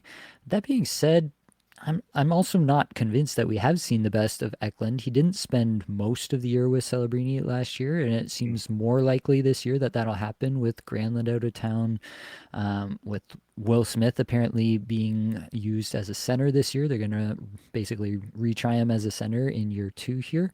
Yep. And so William Eklund is probably in line for a lot more Celebrini exposure, at least at even strength. He was getting that on the power play a fair bit last year already. So that part does get me a little bit excited, I guess, about Eklund. Where are you at on the player? I love him. I mean, this is a guy a year ago I sort of targeted as a player of interest just because visibility to facilitate chances for his teammates and also his own entries and stuff. Obviously, I'm very into that. But yeah, he had a great year and now he's got an elite player to potentially play with. I just love the outlook here. I mean, I didn't, show it in my projections. Like he had 58 points last year. I projected him for 63 this year. Like it's nothing crazy, but that's more to do with the team in general. Like I said, I feel like they have one line and then everybody else is just struggling to even win their shifts. So that makes it really difficult and for this one line to play, and it makes it really easy for the opposing team to shut them down. Right? Like the game plan to stop William Eklund, Macklin Celebrini, and Tower Toffoli. So I think that's why I'm not going nuts with Eklund, but I don't just think he's a good facilitator. I think he's a great facilitator. This is a guy that really creative, great off the rush, and he's playing with Celebrini. So and he's going to get power play 1. I think there's lots to like here. He's getting the ice time. Obviously, the hits and blocks, it's not going to hurt you. Right? Playing for a team like San Jose, you're going to get more blocks as a forward. In 23-24, this guy had 75 blocks, right? I mean, he only had 46 last year, but he does that. That's in the wheelhouse. So I think there's some good, peripheral weighting as well you can get with William Eklund. I'm just into the player. I think this is a guy you could get at value. His ADP is not, it's not going to cost you very much draft season because of the team he plays for, and just that access to Celebrini and his ability to facilitate chances. Yeah, that part I actually do really like, is super late draft pick, guy that you feel is pretty locked into 20 minutes a night. And so the what if he's just even better than he's shown so far this year, you multiply that by the ice time and Yeah, it gets exponential he pretty could get fast. 70. All right, Tyler Toffoli, 34 goals, 23 assists, 57 points for me. 31 goals, 28 assists, 59 points for you. I like Tyler Toffoli here as the complement to both Eklund, the distributor, but also the potential Celebrini exposure. I don't know if Toffoli's spot on the Celebrini line and on the top power play is as secure as we want it to be. But either way, Toffoli has just been this guy for Yeah. so long that I feel pretty locked into him being somewhere around a 30 goal scorer with, I have him for over 250 shots. Like, it's good stuff for Tyler Toffoli. And there's a chance that they just really do lean on this line a whole bunch with Celebrini and Toffoli on it. He's on the top power play all year long, and he actually has like a really good year. So I'm actually still pretty into Tyler Toffoli, even as he gets further on the wrong side of 30. Yeah, and I love that he signed with San Jose. That's a really cool thing to do, as a player that has a lot of value for what he brings to the table. Tyler Toffoli, like, he's a sniper. There's no question. This is a guy that can get 30 goals in his sleep. He does that, right? He's got a great release. He's amazing when he's at the end of passes, and he's landed at least on a good line here in San Jose. And I don't really see any reason that he wouldn't kind of do what he was able to do last year, which is he had a 57-point pace last year, 30 goals, 24 assists, 54 points. I mean, that's kind of where we're seeing him again this year, right? And like you said, if power play time goes away for whatever reason, that kind of stinks, because this guy had 15 power play points last year, albeit he only had 6 power play goals, and that's a bit of a surprise. So I feel like there's a little bit more that he can do in terms of his conversion on the power play. So I think maybe some more power play goals, less power play assists are probably in line for Tyler Toffoli, but this is a great player. I was pleasantly surprised too when I dug in on the micro stats. Like, he's not just a sniper. This isn't just a guy that has a bunch of shots off of high danger passes, gets a lot of chances and shots for himself. This is a guy that is in the 94th percentile in rush shot assists. So, that's excellent. High danger passes, he's in the 82nd percentile. Zone exits, he's in the 91st percentile. So he's a 200-foot player. This is a guy that does well in all 3 zones, and he's not just a sniper. He brings a lot more to the table. And again, access to Celebrini, like, that should raise this guy's floor to just a pretty reasonable level. And I think there is a ceiling for like a 60 to 65 point pace or case for Tyler Toffoli if things really get going. Yeah. You talk about the potential for the San Jose Sharks to lose a lot of minutes with their other lines. I think that there's a chance, like, if this line really does click together and it is the line for most of the year, I honestly believe that there is a significant, if not more than likely, chance that this is one of the better top lines in the league. And it all Could surprise starts with Celebrini taking a step to truly elite levels in his two-way play.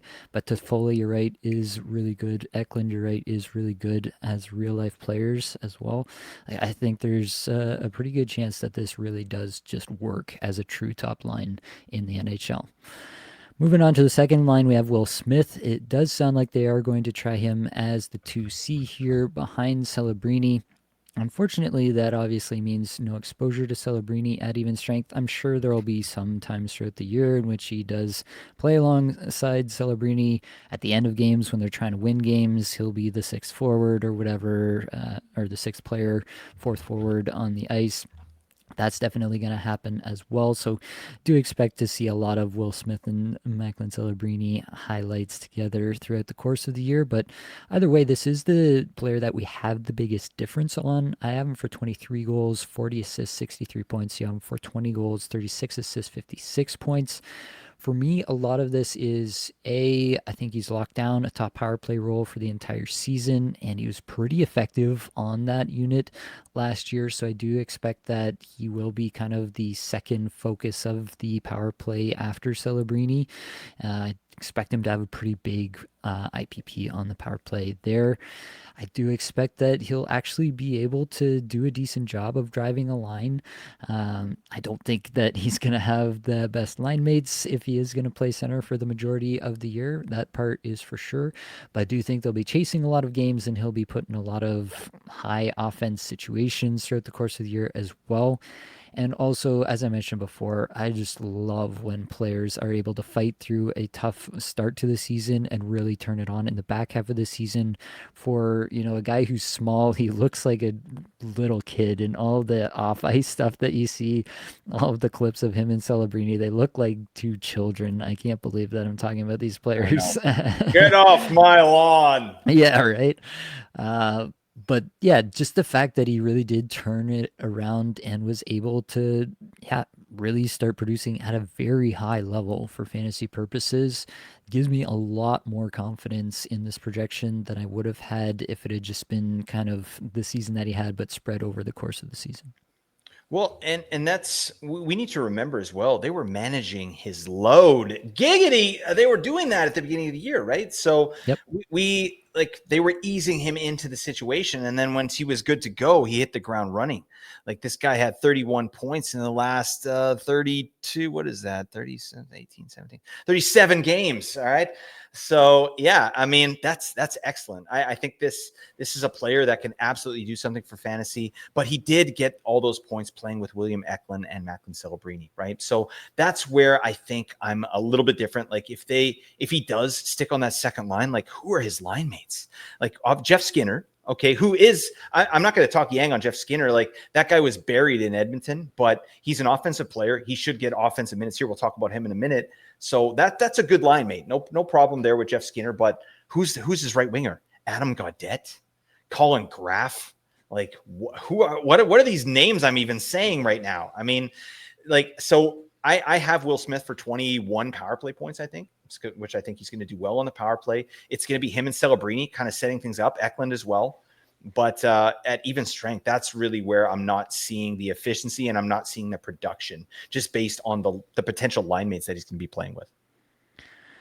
All right, let's talk about Jeff Skinner. Most obvious line mate for him. I have for 25 goals, 16 assists. Somehow those numbers are not rounding down. It must be rounding down to 40. Yeah, my brain is starting to go at the end here, but rounding down to 40 points for Jeff Skinner. 22 goals, 22 assists, rounding down to 43 points for you. Oh, Jeff Skinner, what are you doing to us? 200 shots I have him for. I do think, like, the only reason to have Jeff Skinner is to have him out there in a scoring role. I think he can be the scorer on a Will Smith centered line. I think that natural pairing does make a little bit of sense there.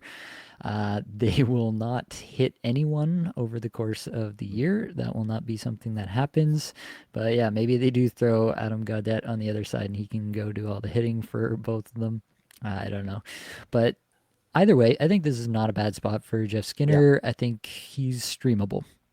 Yeah, it's a better spot than Edmonton. That's for damn sure, right? Like, he was, like I said, just buried there. There's no chance. He couldn't even get on the ice in the playoffs, right? And it made sense. Like, Skinner is not, he's not a muffin. This is a guy that can do stuff out there for fantasy. But he's an offensive player. You don't put Jeff Skinner on the third line. Right? You don't put baby in the corner. All right. That's a Dirty Dancing reference, Nate. Have you ever heard of this? That one I got. Oh, damn. All right. Don't put Jeff Skinner in the corner. All right. He's an offensive player and he's going to get to play with Will Smith, who's another offensive player. It makes total sense. It's a better situation for him, but yeah, like, he's not going to get power play one. So again, we're going to lose some off the top there. Skinner is really good in zone, or he was last year. I mean, setting chances up, but San Jose, they weren't able to get a bunch of zone time. You know what I mean? Mm-hmm. Very similar to Philly, the team I was talking about, just a bunch of one and done possessions when it's not Macklin Celebrini out there. So yeah, again, streamable. Like you said, I wish the best for the guy, but I wasn't excited when he went to Edmonton, as you remember. And I think this is a better spot. He's actually usable at this point, where I don't think he was last season. All right, we got 3 more names here in the forward group that I guess we will bring up. Philip Khrushchev, also a potential second line winger spot here for him. We saw him have chemistry with Bedard. Maybe he could find some with Will Smith.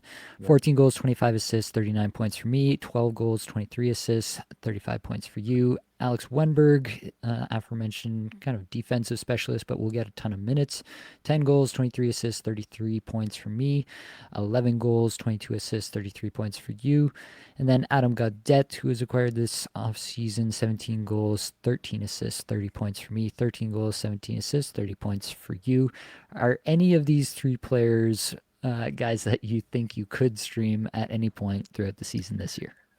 I mean, whoever gets that second line, really. I think I'm leaning towards Khrushchev because I think that he can actually do something production-wise. Wenberg is the best player of the three. There's no question. Wenberg is the most valuable player in real life for this team. But for fantasy, he's not doing a damn thing, whether he gets minutes or not, right? So I think Khrushchev does have an opportunity. This is a guy that got 54 points in 23-24 with Chicago, playing with Bedard. Right. So he can do that. He fell out of favor in Chicago, like due to his defensive play and a bunch of lapses. Like he just lost some steam there. His minutes took a massive hit last year in Chicago. So this is a guy looking for redemption here with San Jose. I think he understands like you need to show up and you need to get the biz here, my man. Because he fell way out of favor quickly on a team that really needed him the season before. So I think Khrushchev has the best chance to do something for fantasy. Adam Gaudette, no. That's an interesting signing in terms of like, why? Like, what do you think? Like Adam Gaudette, what the hell did he shoot last year? It was crazy. Like this guy was off the hook. He had a 21% shooting percentage, 19 goals on like 91 shots. Okay. So that's not real, right? This is not a guy that's going to repeat that, at least, the way he's currently playing. So that's who they signed and they have so much cap space left. Adam Gaudette, we got to lock him up. Like, what are you doing? I don't know. He's got a great head of hair though. But give me Khrushchev of those three. The other two, I can't even see rostering at any point in the season. Yeah, tend to agree there, especially if they, decide to change up some of these lines here at some point. Maybe Toffoli goes to play with Smith and Khrushchev can get up with Celebrini and Eklund or something like that. It's definitely not out of the range of possibilities. So Khrushchev would be the one that I would have the most interest in for sure, just given the prior proof of concept that we've seen with Bedard. Defensemen here, nothing too exciting. You have Dmitry Orlov, Timothy Liljegren, Mario Ferraro, John Klingberg, as we mentioned. Orlov, I have for 8 goals, 19 assists, 27 points. You have for 6 goals, 23 assists, 29 points. Liljegren, I have for 7 goals, 16 assists, 23 points. With the round down, you have for 7 goals, 18 assists, 25 points. Ferraro, 5 goals, 13 assists, 18 points for me. You didn't project him. Ferraro's real attribute that we like for fantasy is the bangers. I'm for 143 hits, 131 blocks. And then Klingberg, the probable power play 1 quarterback to at least start the year. I have for 7 goals, 33 assists, 40 points. You have for 10 goals, 30 assists, 40 points. So of these guys, do you think that anybody other than Klingberg will have any relevance at any point? Oh, God, Ed, that's hard. That's a tough question. I think Orlov, we saw what he did in Boston. Remember when he was Dmitry Skorlov? Like, that's a wing and a prayer, but I'm glad to see they picked up an actual NHL defenseman, a guy that can play defense, right? That should help the team, benefit the team.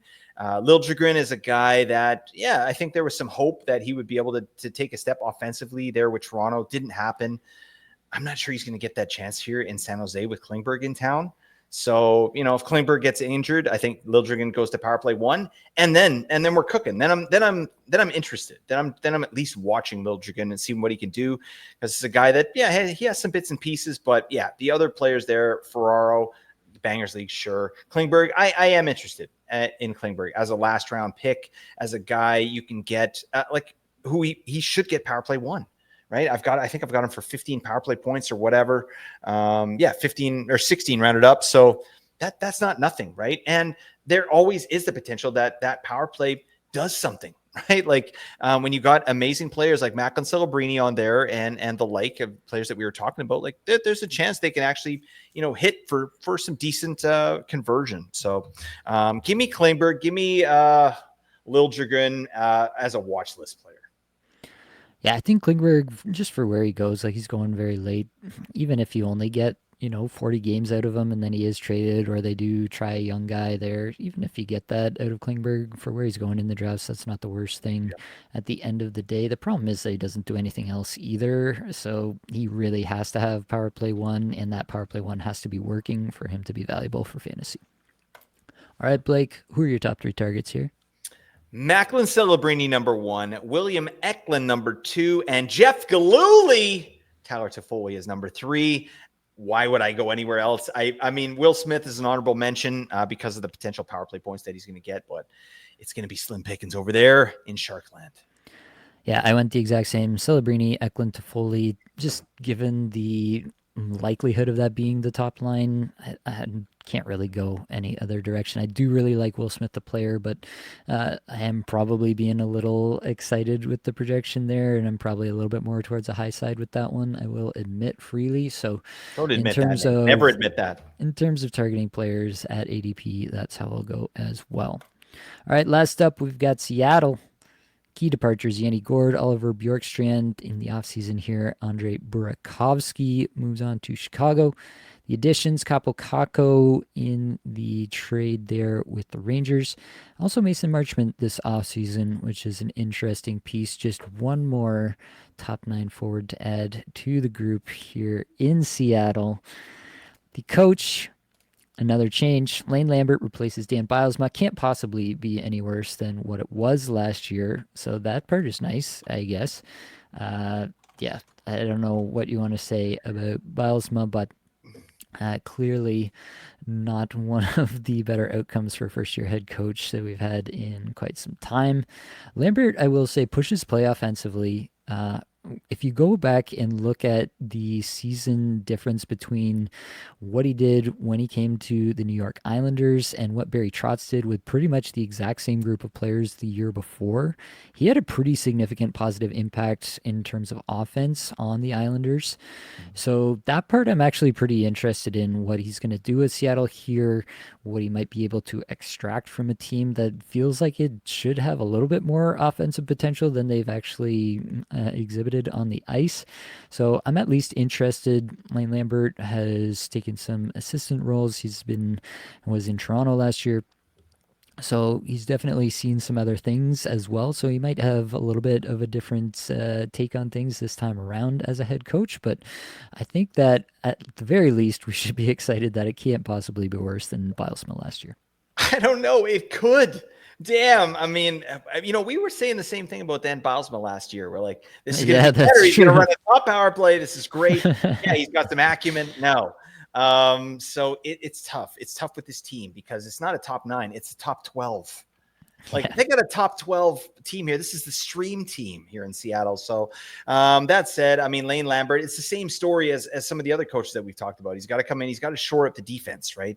The defense has been porous, not great. I mean, they were 27th in expected goals against. They were, in actuality, they were 25th in goals against. So horrible defensive environment. The one thing I do expect Lane Lambert to help this Seattle team are the special teams. Mm-hmm. They were really bad. Their PK was bad. Their power play was 25th overall in conversion. So I think that Lane Lambert has a record in kind of, improving special teams. And I expect him to do that. And I'm hoping that it's with a true power play one here in Seattle. I mean, for God's sake, Mr. Lambert, we got some bits and pieces, get a true power play one. Let these guys get to biz, get out there, get some chemistry, because what's been going on so far has not been working. Yeah, speaking of that power play, I do think it's a good chance of another 1A, 1B situation just because of the players. I don't see where you draw the line in terms of true talent. If I was constructing a power play one, I would go Jared McCann, Matty Beniers, Jaden Schwartz, Jordan Eberle, Vince Dunn. How would you run it if you had your choice? You are muted. You've not done that one for quite some time. Very Diggity good. dank. Whatever. All right. That's fine. All right. That's because I make a lot of yipping noises in the background. So I got to mute that. All right. I don't want to do that. But yeah, I'd probably change Montour for Vince Dunn. I think Okay. Montour, but it's a different look, right? Yep. Obviously, it's got to make sense for that power play, but Montour more of a shooting threat, Vince Dunn more of a kind of connective piece there, facilitating the puck. So, Yep. but yeah, I agree with the forwards there. Make it the top power play. What are we doing? Mr. Lambert, help us out. For sure. I mean, there are some chances for some of these players to pop off for more power play points than we've seen, and that's really how we'll get someone to rise from the muck and mire of the 40 to 50 point projections that we have on every single one of these players, it feels like. So that's what we're hoping for, but as it stands, like my highest power play point projection is Jared McCann at 18.9. So if that gives you any indication of where we're at, I think the most power play minutes that I have ascribed to any player, is 2.5. So I've not given Oh my anybody God. close to the 3 minute treatment. It's really hard to conclusively say anything about this power play at this time. But that does mean that there is some positive variance possible if they do run a true top power play, if Lambert does go that route. I think that it's been pretty conclusively proven that that is the best way to do it, is to give one group of players the most time possible to get things set up and to get things going. Whether or not that happens, still very much up for debate. Let's dig in on the projections. Matty Beniers I have for 21 goals, 32 assists, 53 points. You have him for 21 goals, 34 assists, 55 points. Matty Beniers is a tough one. It feels like we've been waiting for him to take another step for quite some time, and I'm starting to wonder if we just need to accept the fact that Matty Beniers, while a great player, is never going to be an elite offensive player. Yeah, that's kind of the conclusion that I'm coming to as well. This is a player that I was excited about last year. I thought there was another offensive level that he could reach, right? Or at least something similar to what he did in his rookie year, which was 57 points in 80 games. But I'm not sure that he gets back to that. Like, I've got him for 55. So, I'm hoping. But again, I think the numbers for him to get there were kind of up at the upper echelon. They were sort of ceiling type projections. So it's not something that I'm super confident in, but yeah, exactly what you said. This is a guy that is amazing defensively. He's an amazing defensive forward at such a young age. Like, this is a very good player that should really help this team win some games. But in terms of fantasy, it doesn't matter, right? It doesn't matter how good you are defensively, right? When you got your best defensive center as your number one center, it's like, I don't know. That's kind of just what's going on in Seattle at this point. So I like 43 points last year. He was getting good minutes, like best ice time of his career, and he wasn't able to do much with it. He doesn't shoot. He doesn't get a lot of chances, and he doesn't perform on the power play. So, buddy, what the hell? I mean, thank you for suppressing the scoring chances, my man, but can we get the biz in the offensive zone? I don't know. And yeah, the jury's out on that. But if they do go with a power play one, I think Beniers is going to be on it. And I think that there's potential that he can do something. Like, again, I've got him for 16 power play points, which would be a career high for him, 16 power play points. So to get him to that projection of 55 points, which I had. So I don't know, where you at with Beniers? Do you think that this is actually a potential, or is this kind of a ceiling projection for you as well? I think there's potential, if things click in a new system, there's always potential for young players to find a new level. I just don't think it's close to being the most likely outcome for a player who's now performed at a level and then worse under a new system. It's hard to now project like suddenly it'll flip and it'll be like so much better than the previous levels in another new system. That's just a hard mental step to take for me. So yeah, that's the part that I'm trying to wrap my mind around, and I don't know if it's the most likely. Other guy that I think will play with Beniers a fair bit this year, Jaden Schwartz, 26 goals, 22 assists, 48 points for me, 23 goals, 24 assists, 47 points for you. See the player pretty similarly. Had a nice little thing going with Beniers and Capo Caco for a hot minute there in Seattle before they threw things into the blender again at the end of the year. I think that Schwartz can be a streamer, but I don't know that we're going to get much more than that out of him. Yep.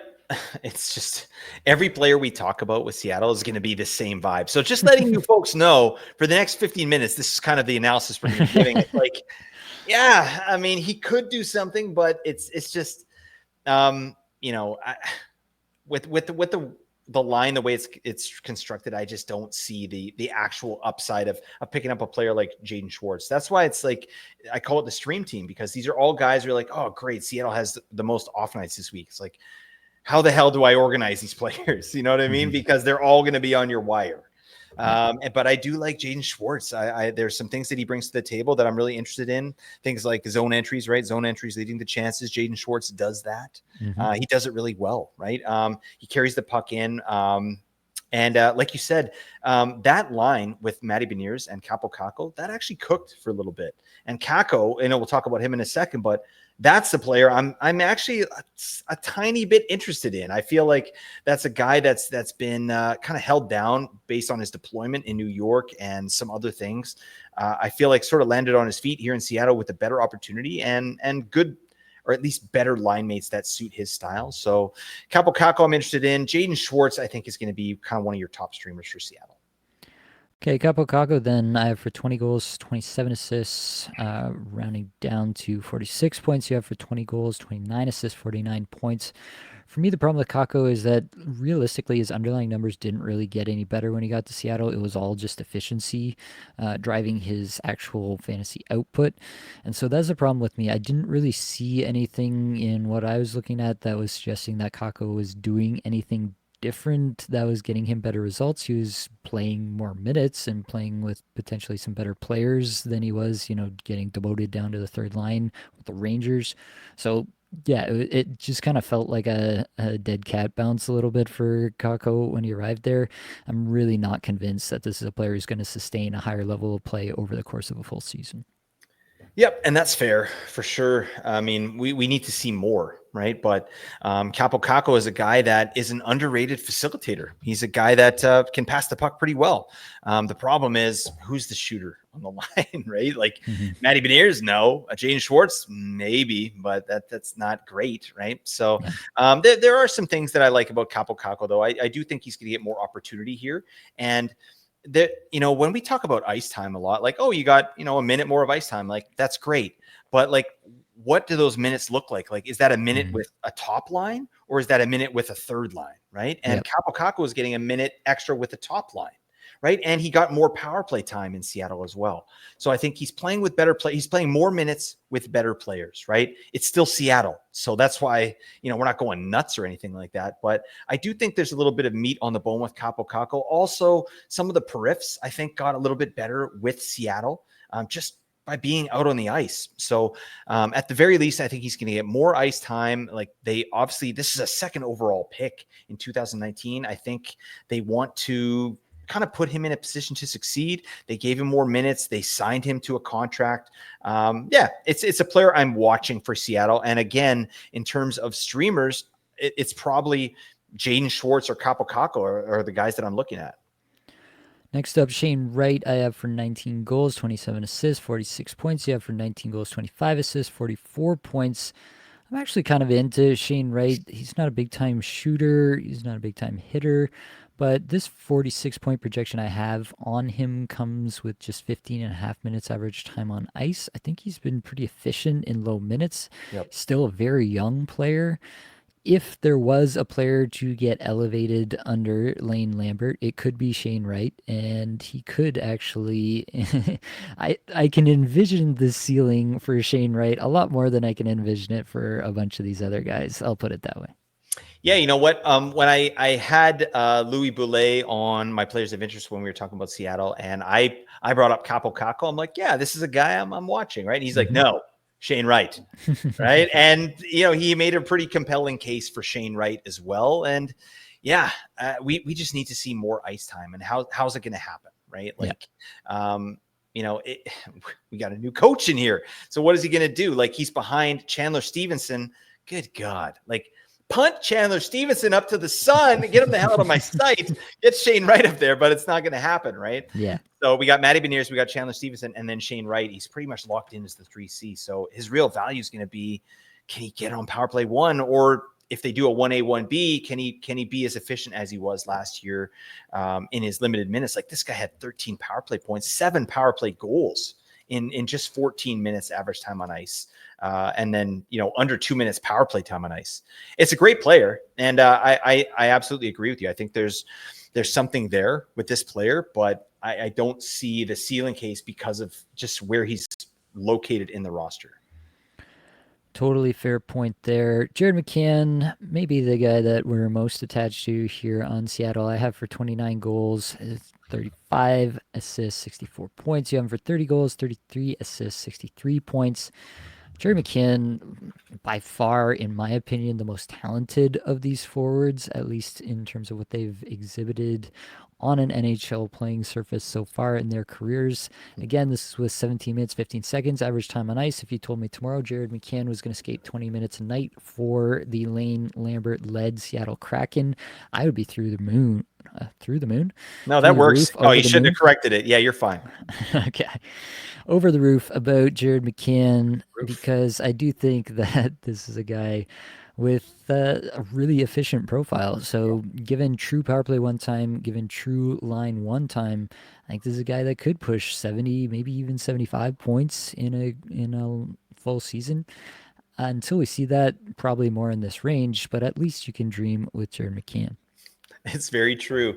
Last year we were so into McCann, and rightfully so. And I wanted to be out on him again this year, but then when I dug in, I'm like, he's really good. Yeah. Jared McCann is really good. He needs the ice time, right? And that's not something we can just come out and predict right off the bat when you got a new coach in town. But if he does get more than the 17-13 that he received last season, get this man up around 18, get him up around 19. My God, we're looking at a 70-point player. Book it. He's that good. This is easily the best offensive player on the team, and he's no slouch in the defensive zone. He plays the right way. He had an inefficient year last year, only shooting 10.9%.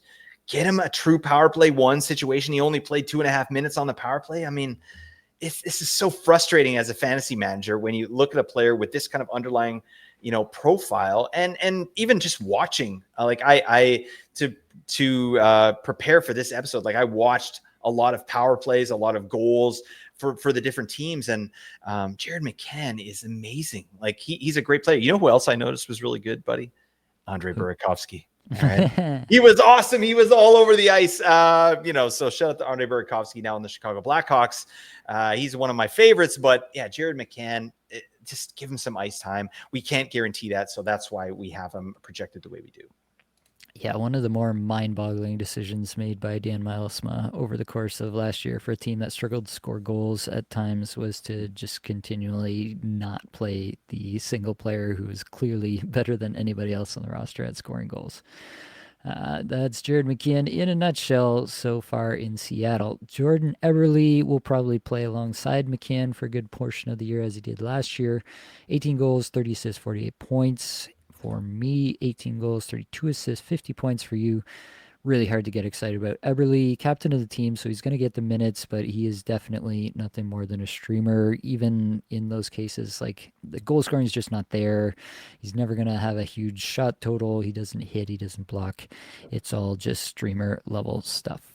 Oh, God. One thing that's nice about Jordan Eberle, though, he's great offensively. His offensive profile is pretty damn nice. High danger passes, chance assists, shot assists. He does that, right? And he plays with Jared McCann. Same story.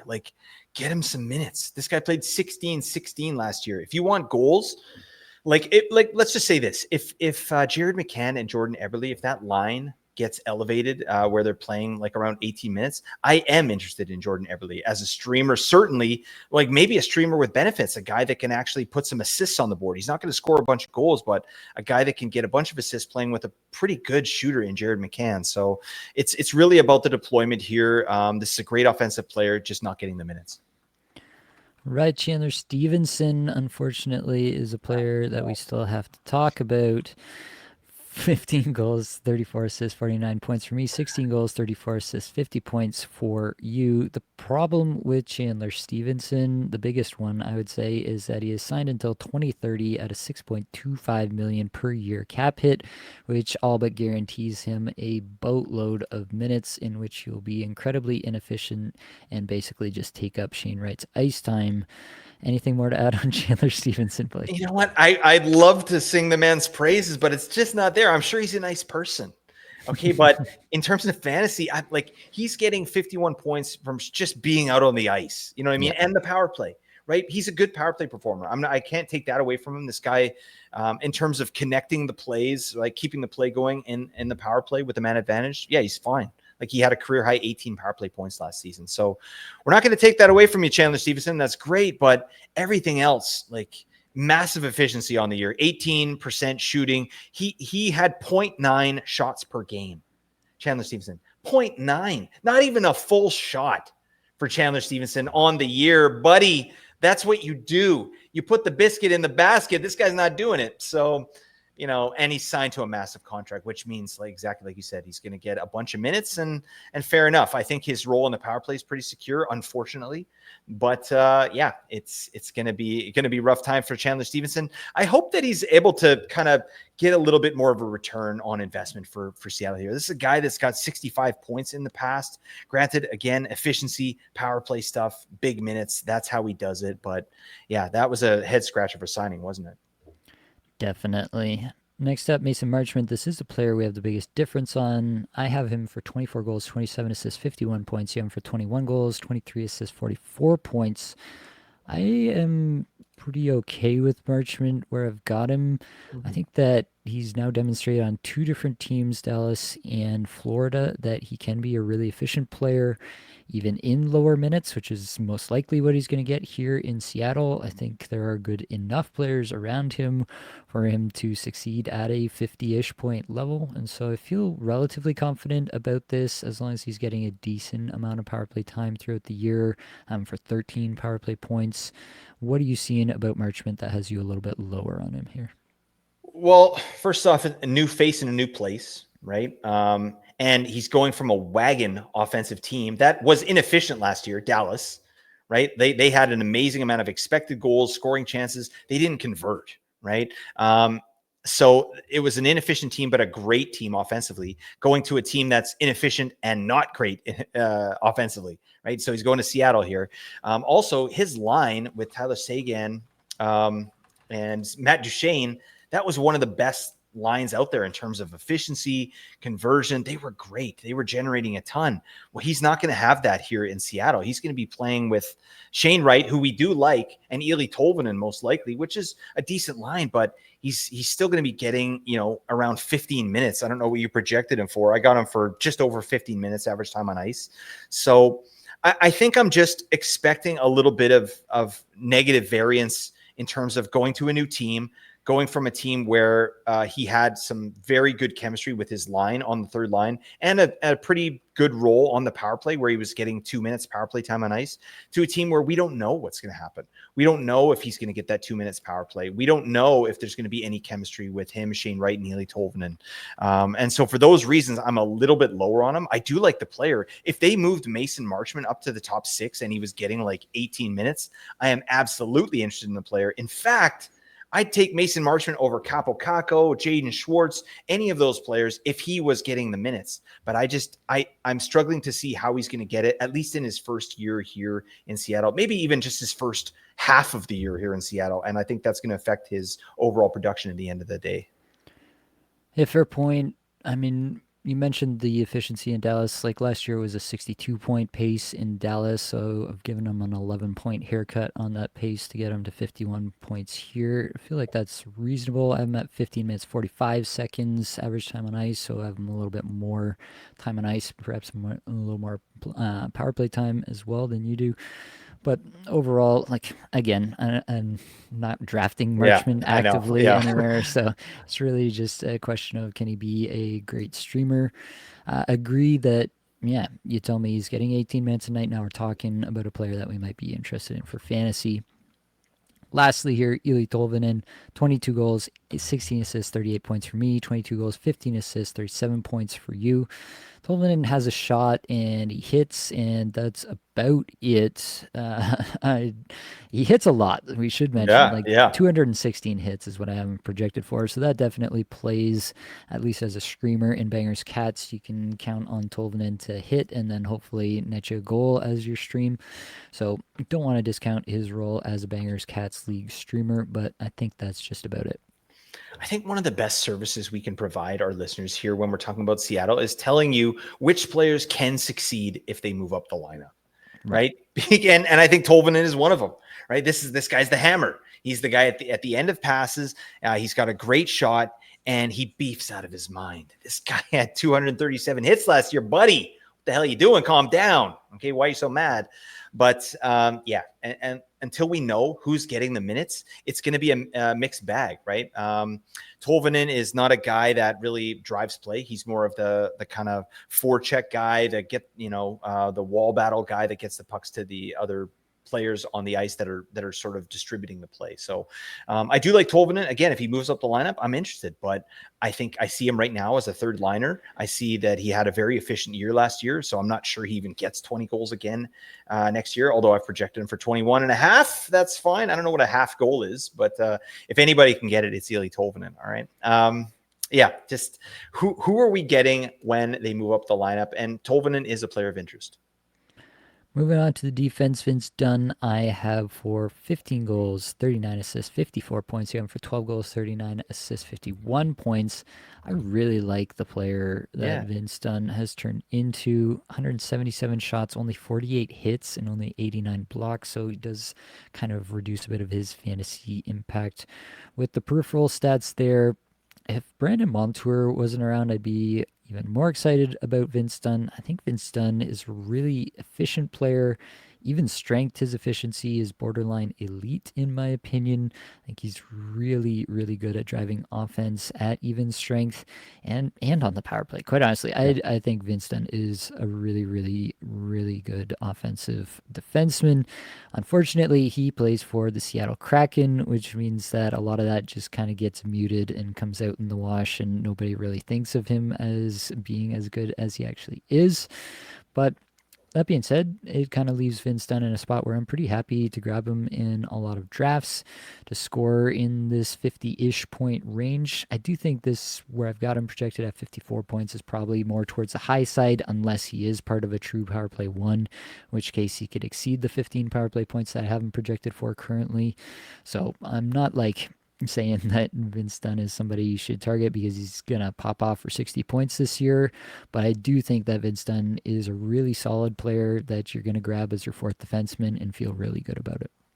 Yeah, I don't have too much to add to that. He's very efficient, and he's very consistent as well with his efficiency. So we've seen it year in, year out, and I just like the player. And at the value you're getting him in his ADP, this is a smash. This is a great third or fourth defenseman that you can pick up for your team that also has some ceiling as well. Like if Montour gets injured and there's no other option, we have to put Vince Dunn out there on power play one all the time. Like now we're looking at even more. Like this guy's career high power play points was 16.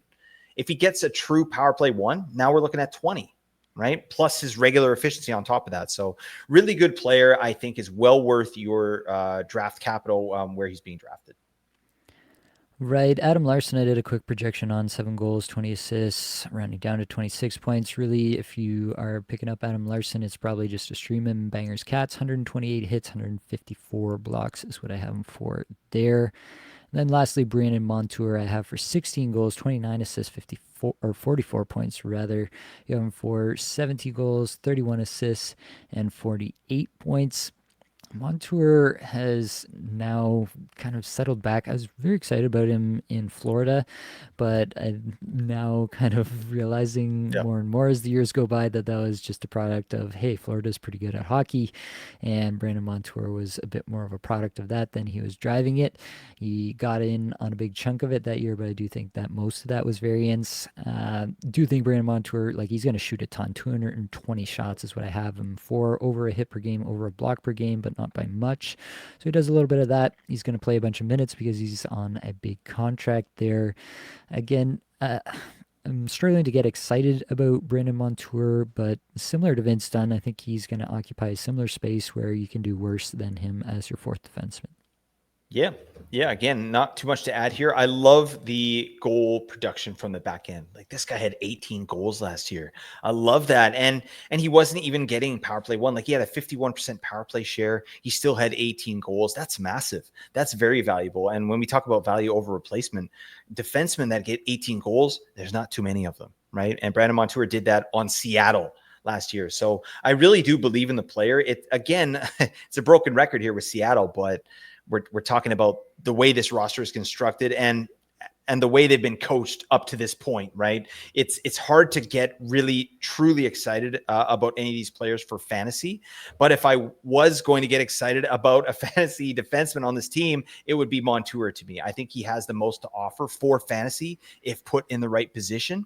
Just, we got Vince Dunn in town. We're going to probably have a 1A, 1B power play. It's probably going to be more of the same. He did have a 42-point pace last year. I projected him for 47. I mean, that's probably the tippy top of what he's able to do with Vince Dunn in town. All right, top 3 targets. Last one, Blake, what do you got? Oh, yeah. We got to go Vince Dunn because of the insane value that you can get there. And the consistency we talked about. I got Jared McCann as my second for all the reasons we mentioned. And then Matty Beniers, I'm going with Old Faithful. All right. Again, I'm wish casting. Matty Beniers here. I think he's going to get a ton of minutes at the very least. He's a great defensive player that I think has another level offensively that he has yet to reach. All right, for myself, Vince Dunn, number 1, Jerry McCann, number 2, same as you. And then I'll throw in Shane Wright as a guy that, at least you can tell yourself a story that we haven't seen the upper echelon Love of those his stories. potential. All right, if you made it this far, click the link in the description. Join the Discord community. We are doing APL mocks in there. If you want to see what the mock draft landscape is like, you can get in there, do that. Come join the best balls that are going on. $5 Fantrax best balls that we're running in there as well. Like, rate, review, subscribe, comment, whatever you're able to do really does help us out. But that is going to be all that we've got for this episode. Hopefully it brought you some value, helped you get a little bit better at fantasy hockey today. Any advanced stats you heard today came from Natural Stat Trick. Any microstats you heard today came from all 3 zones. A terrific free resource, terrific paid resource. I paid for that. Thanks to the band there for supplying the music for the podcast. Be sure to check out their Spotify as well. That's it, folks. Much love.